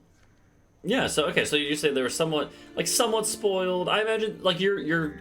It's probably one of those things where your dad being a bureaucrat, like maybe went. He was probably very well educated. He could probably easily find work as like an accountant for one of these big merchant trading companies, right? Or something along those lines. Or he could probably find work for the government in this city-state. So. Mm-hmm. And I'm sure there's special treatment among the Dragonelf population too. So I had something. So yeah, yeah. Sorry, go ahead. So this city would be, I guess the idea would be that this city is a normal elven city that has had some influence, especially more recently, from the Dragon Elves, right? That's what I mean. Okay. Yeah. I don't mean that they've established permanent settlement or become a puppet or anything like that. Yeah, I imagine it's one of those things. Yeah. So here's what I kind of have in my notes right now. Is that this would be like, I don't have a name of the city yet, but we'll call it Junction City for now. It's a fairly egalitarian, elven-ruled city-state, ruled by, normal elves, high elves, whatever you want to call them. And it probably is, it's probably decently diverse, but it also has, a decent minority of dragon elves, because of the fact that it's just such an important location strategically. And beyond the dragon elves, having lots of conquest, they also are very involved with mercantilism, right? So there are dragon elf merchants who send stuff up the river and stuff, so. So yeah, there's probably a decent minority of dragon elves that are treated pretty nicely in the city because they just have a lot of influence. So yeah. So I know you said that in terms of naval technology, we've reached Caraval, 1400s naval technology. Yeah, 1300s, 1400s, around there. Yeah, for river ships, how does that work? Is they still rowed or magical propulsion or something like that? They wouldn't really have magical propulsion, but it would be mostly like barges and stuff on a big river like that. So yeah, okay, right. So with regards to childhood, mostly spoiled elf kid until perhaps there's that defining event, the siege or the drought or something like that, which changes my worldview and which solidifies my more egalitarian, less privileged mindset. Okay, it could be. That could totally make sense that you the city comes under siege by one of these more kind of militaristic city-states in the area. Yeah, and I want to maybe make sure that other people don't suffer such fates. Maybe. Yeah, it could also. Sorry, go ahead. Or yeah, I was just thinking. This is just a throw-out idea. Depending on what class you did, if you play a caster class, which you don't have to, but if you did, it could work to say maybe this traumatic experience of like starvation, like you said, maybe like triggers like their Yeah, magical allow my ability to yeah, yeah. manifest. Okay. So that could work if you wanted to go that route. That's you don't have to. But Yeah, oh, what were you gonna I say, think I Vince? am gonna play a caster. Okay. Sorry, you were gonna ask something? Or no, no. Yeah, you were gonna say something, right? Yeah, I was gonna ask, given that these cities are at times, yeah, hundreds of miles apart, how many, like, there are smaller settlements between them, or Yeah. or they're actually just, is it just nothing? Yeah, no, there's definitely smaller ones, right? So like these, everything that I have marked, even like these small ones, would be like a full city. Oh, okay, okay, okay. Yeah, it's mostly just, and then like pretty much you can imagine that like the rule of thumb I have is that, um, so the way I Does kind every of think hex have like a settlement at least? something like that. It's the way I think of it is that in general you would have a like a true village in my mind. Some to be considered like an actual village, a center of population, you need like a blacksmith basically. And then in my mind, you would probably have you would very rarely have in like more kind of civilized areas at least. You would very rarely have more than a day's travel to reach the nearest blacksmith, and a day's travel being about 25 miles, so half a hex. So basically, there's probably like along every hex, right? Every 25 miles, there's going to be at least a decent sized village.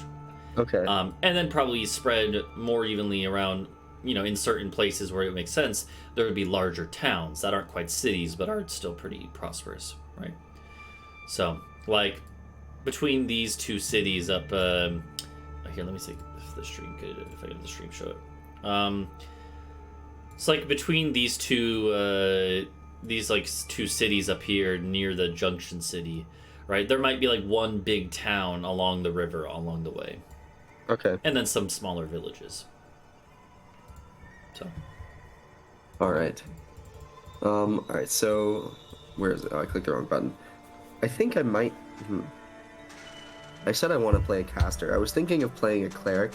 I might want to play artificer though. Oh yeah, artificer is that's an interesting one. Yeah. Yeah. I've always wanted to play as an artificer, but I've never had the opportunity to. So maybe I actually don't. I don't really know much about the class, so I'd have to do some reading about it before. Would we be playing this Sunday, or would we be playing next Sunday? It would not be this. I think we're not going to do it this Sunday, probably. So. Okay. Yeah. Yeah. I have one of the players in my Friday game is an artificer. And yeah, it's I don't know. It's definitely interesting. Yeah. Maybe not. I'll have to. I'll read about it. If it sounds fun to play, then maybe I will. Okay. But okay. So what else should we go over? Maybe I guess we can do that cantrip. I'll just. Yeah, so it'd be a wizard. I think it says wizard spell list cantrip. Yeah. How do I get rid of one that I've accidentally put in? Here, let me look.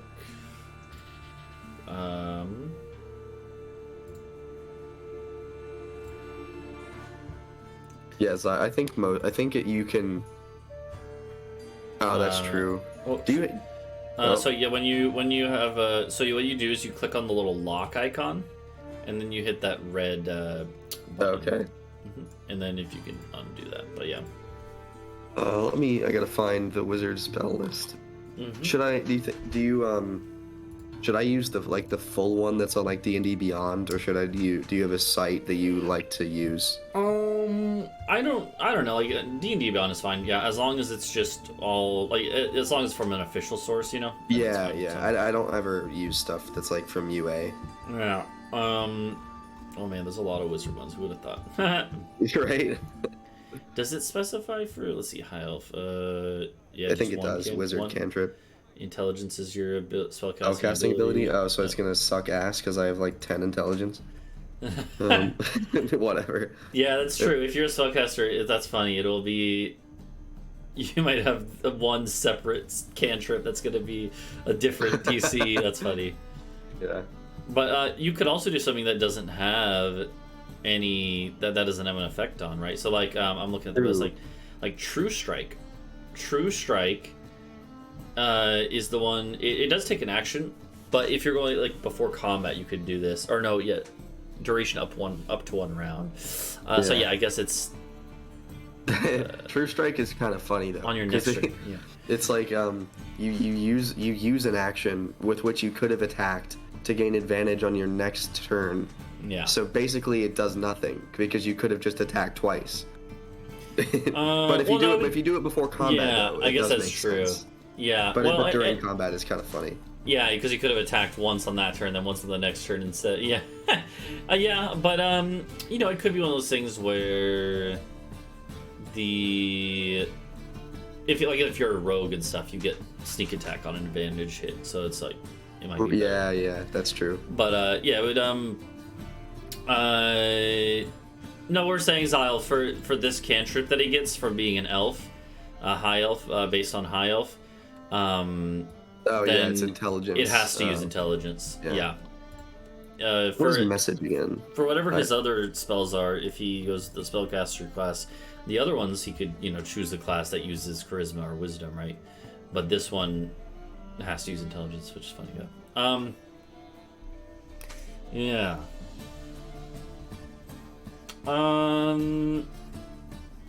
Yeah, it could be something like message, which is not based off of any stat or anything, right? Yeah, that's what I was thinking. I was thinking something like message or mending. Mm-hmm. Minor illusion. Because that doesn't work. I mean, it would work, but no. Yeah, message is a cantrip, yeah. So yeah, message is the one where I believe you point your finger at someone and like you have to be able to see them. It's not like sending where they can be literally on a different plane of existence. Message is 120 feet, so that's pretty decent range. You like point to someone 100 feet away, and you whisper a message, and they hear it in their head. Yep. So that is I am torn between message and mending. Then mending is good for breaking and entering.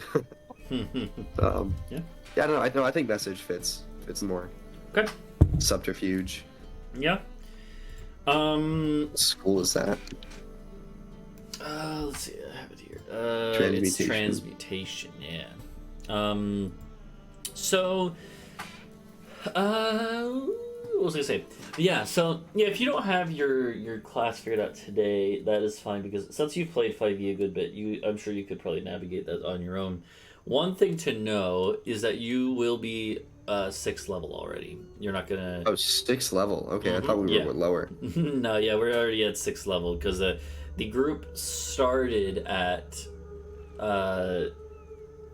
Well, they quickly went from 1st to 3rd level. What I've been doing with my recent campaigns that I really liked is I have the intro arc of the campaign, like 3 or 4 sessions, is much more cinematic in nature in the sense that it's kind of a little more railroaded, right?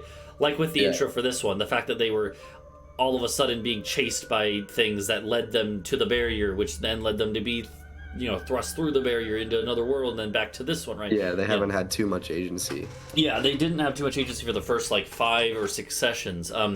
But it's kind of nice because you can still have some really cool moments when you do that you might not have been able to plan for otherwise. Right, so there was all these kind of cinematic big moments. And also then, it can also be a way to let the players get used to their character's abilities if you have some combat thrown in there. But then give them a couple quick levels up. That's normally what I do. So this campaign, they started at level 1, but by the time they actually reached the mainland here and were starting to explore, they were already level 3, so they had some power at least. Okay, yeah. And then, I did that with my Friday game too, where they started level 3, but then the first arc of the campaign or the first 6 sessions was just one dungeon that had it all led to, no matter what they did, it led to the same outcome of them getting backstabbed by their allies, which was the setup for that campaign. And by the end of that, I was like, okay, now you guys are level 5, and now the real campaign starts. It was like the prologue chapter, So yeah, I like doing that. So yeah, it does open more doors to encounters at least. Yeah. So whatever you do, you will be 6th level. And you could also you could always multi-class too. So if that's something that interests you. Mm-hmm. Okay, well then I guess that alleviates some of my fears about the ability scores. Yeah, and by the way, the other players, just so you know, so Rook is a barbarian, right? Like Hmm. raised by orcish barbarians, so and he considers himself to be one. And then Talvo is a rogue type, so Okay. so a Huh. swashbuckling rogue. So um, Yeah, I got that vibe from the Hero Forge outfit. yeah, um, so yeah, so you're they neither of them are casters. So if you want a caster, that would give some more magic stuff. Yeah. Okay, so I'm thinking.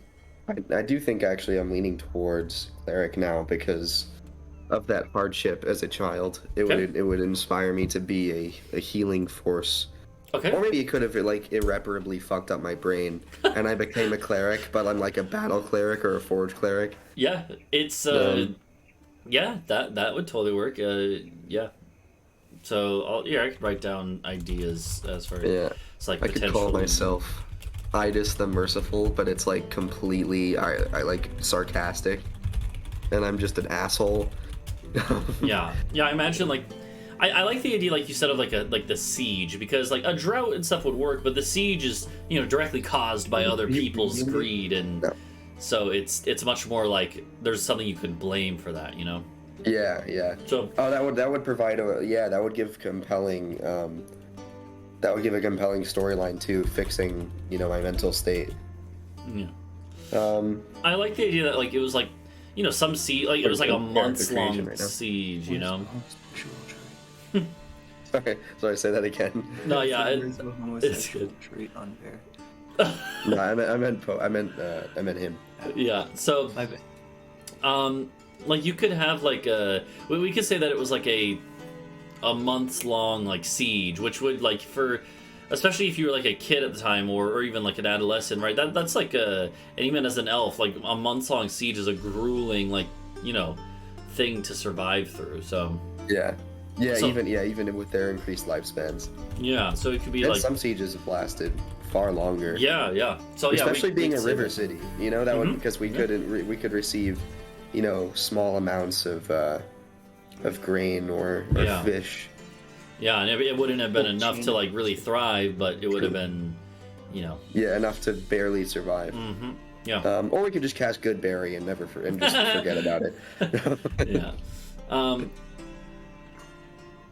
But yeah, so I like that. I like the idea of being whatever the class you choose is like being like kind of driven.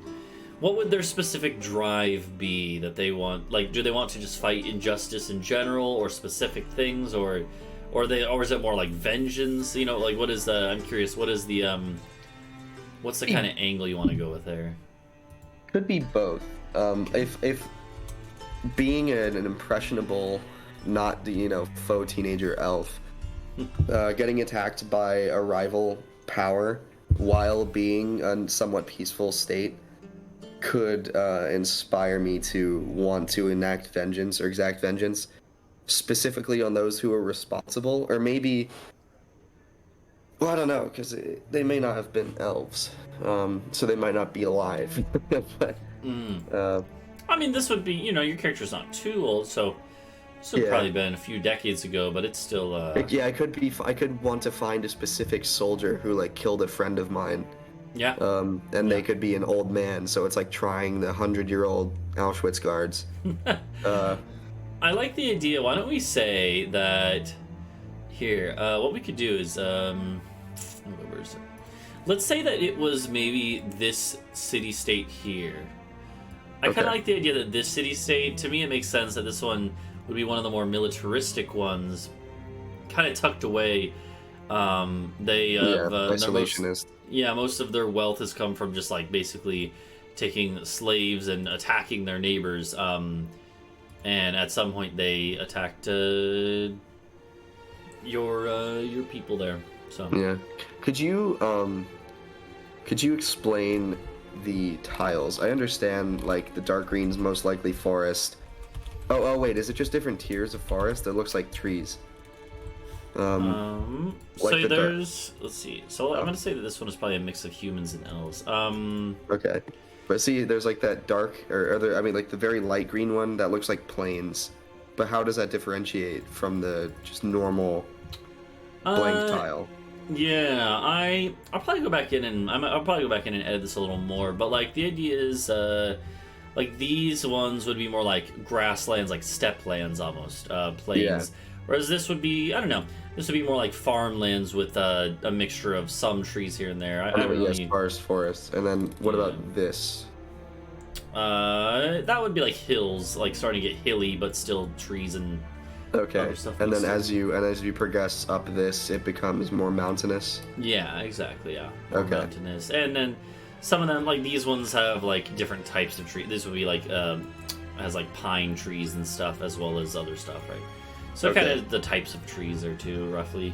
But yeah. And then what about these? What is that? Which one? Oh, that is. I think that is. That would be like moorlands. So like, kind of Okay. rocky crags, patches of trees, but then like just kind of trying to think like Colorado, eastern Colorado, before you hit the mountains. Yeah, You know, if you've ever been there. I have. Yeah. Or like Wyoming, that type of area. Alrighty. But yeah, I need to go touch up this part of the map definitely. So, Yeah. but like you can imagine here, around these areas here, like it is very much like rolling hills, a lot of plains and grasslands and stuff, fertile farmlands, especially around the rivers, and then patches of forest here and there. It's not quite as bare as it looks here. So, Okay. Makes sense. So. Well, yeah. But yeah, I think let's see. So then the last thing let's figure out here, and then I know you probably got class tomorrow and stuff. So Yeah, it's all right. yeah. But you know, I also want to let you have time to like look over stuff as far as your class and everything. But the last thing I do want to figure out is your okay. Let's do two things. So. Let's figure out two things. I want to figure out a magic item that you have. Okay. And I also want to figure out how you're actually going to reach the group. Okay. Oh, is there in the old world I know, or at least in Alterland, I know there was the magic circle network. Is there any such thing here? Yeah, probably, but it's one of those things that it would be like only in like very specific spots. Yeah. Like Okay. some castles and like magic schools of magic, which Yeah. there So aren't they many of those, exist, so. but nowhere near as widespread. Yeah.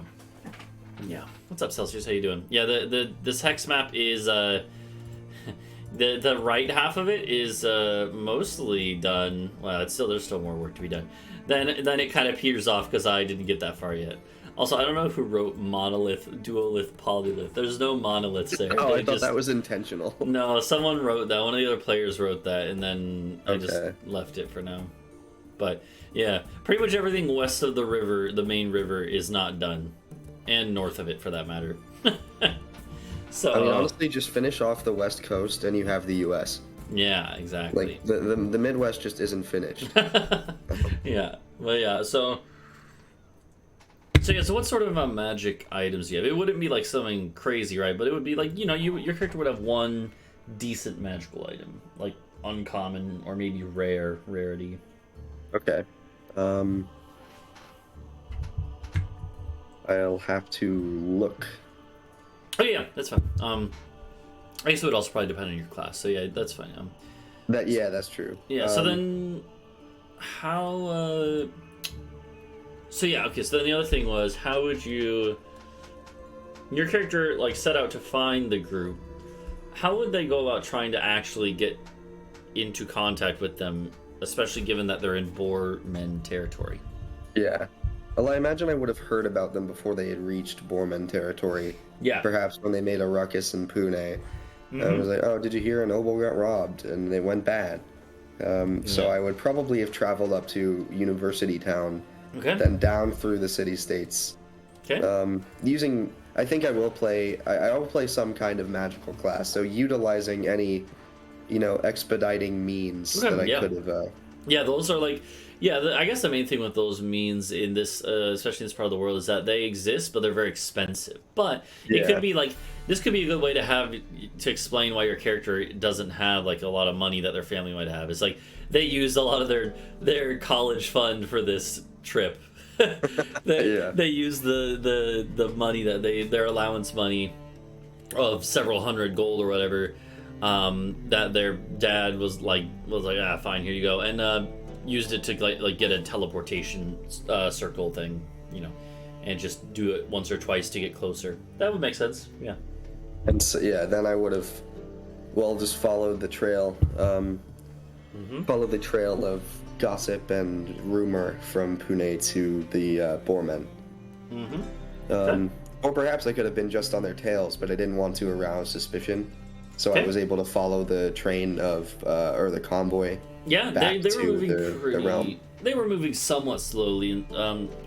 It's one thing. The one thing is actually, if your character even caught up to them, they would have actually been able to see that it's not just the two player characters. They actually also have like 15 other humans and elves and dwarves Okay, with them. okay. The little kind of like band of merry men that Talvo had, they're still with him. So. Okay. Oh, his whole group. Okay, that makes So sense. what we could say is that you, like, it could be that the very last day when they got to the capital city of the Boormen, your character like slipped in their ranks, and Yeah. at some point we'll just be like, "Hey, I'm here now." Me, fellow thief. Okay. Yeah, well, Yeah, either way, I we'll like say that that. you followed the group's progress, all the way to the city of the Boormen.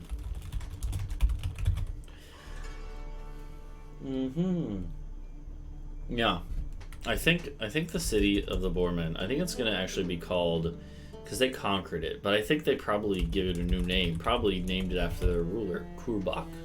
Yeah. So it's probably. I think I'm just gonna call it the city of Kurbak. Okay. And it probably has an older name that also is used, but whatever. No,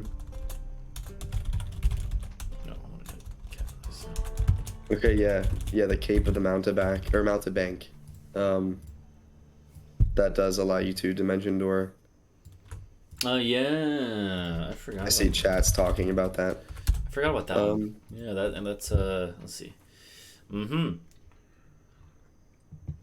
Yeah, that would be definitely one that you could have. That would that's right around the kind of like level of rarity that I was thinking for your starting magic item here. Yeah. There's a long list of magic items. I think I may wait to tell you which one I want after I determine a class. Do you want me to determine what class I want to play while we're here today, or should I do that? No, that's I fine. can. I mean, it's not like it's that big of a deal. No, it's fine. You can think on it a little bit more. Yeah. I want you Okay. to be able to take your time and figure out something you'd have a lot of fun with. So.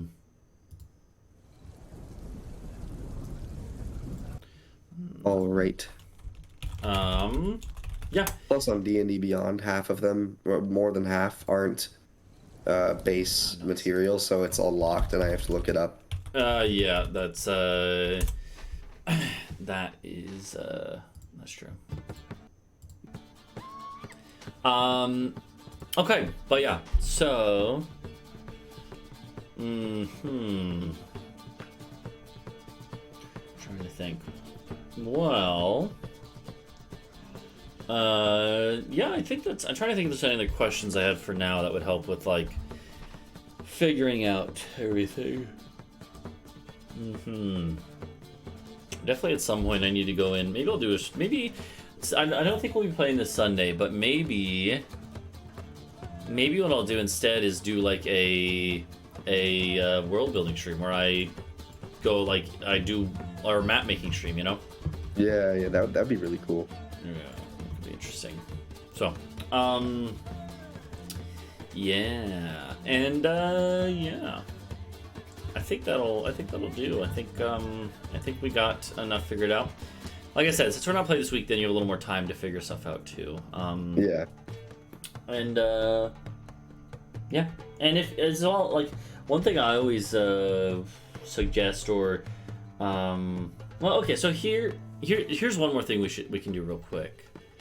Is I always like to think of a specific kind of like motivation that you have. So your character has some general ones, but I want to think of like a specific connection they have to some other group or person or faction. So you were saying that maybe they have like they want revenge against like maybe some of the people that besieged their city. Yeah. But what about like, and that could work, but I'm curious, do you have any ideas of like how they could be related to any of the other kind of specific groups that I've mentioned, or even like a specific I actually do. You know Okay. what? Yeah. I just had a pretty good idea, I think. Okay. But it's are any of the players watching right now? Do you know that? I don't think so. Okay. If you because if it's you something are... that I would want to reveal to them at a later date that's opportune. Okay, Something that I would discuss with you, of course. Okay, yeah. So Because yeah, I guess if they watch the VOD of this, then if you're listening in the future, then Yeah, don't... just beware. After this point, I'm gonna say some stuff that is gonna, but perhaps my dad was less, like he was smarter about his dragon elf supremacy than everyone thought. Everyone thought he was just kind of a dick, but really he was teaching me as a kid, just propaganda the whole time, and so I learned to work with the junction elves and the humans and dwarves, but really the whole time I have like, I'm actually just a dragon elf pawn. Like a sleeper, not a sleeper, but you know what I mean. Or like, yeah, not even that they're it could be not even something intentional, but like it's just something that they've been brainwashed to kind of... Yeah, so I'm working for their interests just tacitly. Okay, something where they have a slight bias towards the dragon elves. Yeah. Okay. Really, I did when I saw the river junction and heard that these city-states were often at arms with each other. The first thing I thought was damming the river, honestly. So that could be something that the dragon elves use as leverage. I don't know how technology how it is advanced here, or how advanced it is here. But if that were possible, that would be something that could be cool. Stuff like that, using the earth to get what you want. Yeah.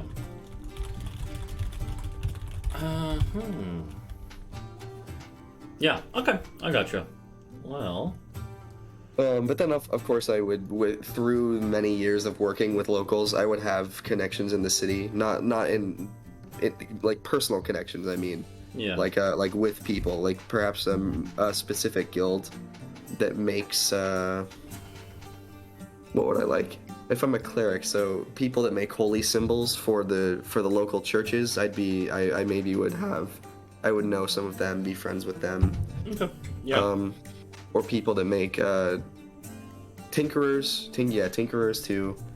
Anyone that works with money, banking or trade. Yeah. Okay. Those kinds of guilds, I don't know, I wouldn't maybe not work with them, but like know who they are and have connections, like friends and acquaintances, people I grew up with who were working there. Yeah. I gotcha. Yeah, they're just a well-connected person in that city. Yeah, and then, but that's not really a drive. Actually, that was kind of a tangent. No, that's fine. That's good. So yeah. Yeah. As of Okay. something that's short-term goal, I don't really know. Yeah, that's okay. I think you have a good bit there. So, yeah. What I could do, what I will do before we play is, I will think about some plot hooks that your character has heard about.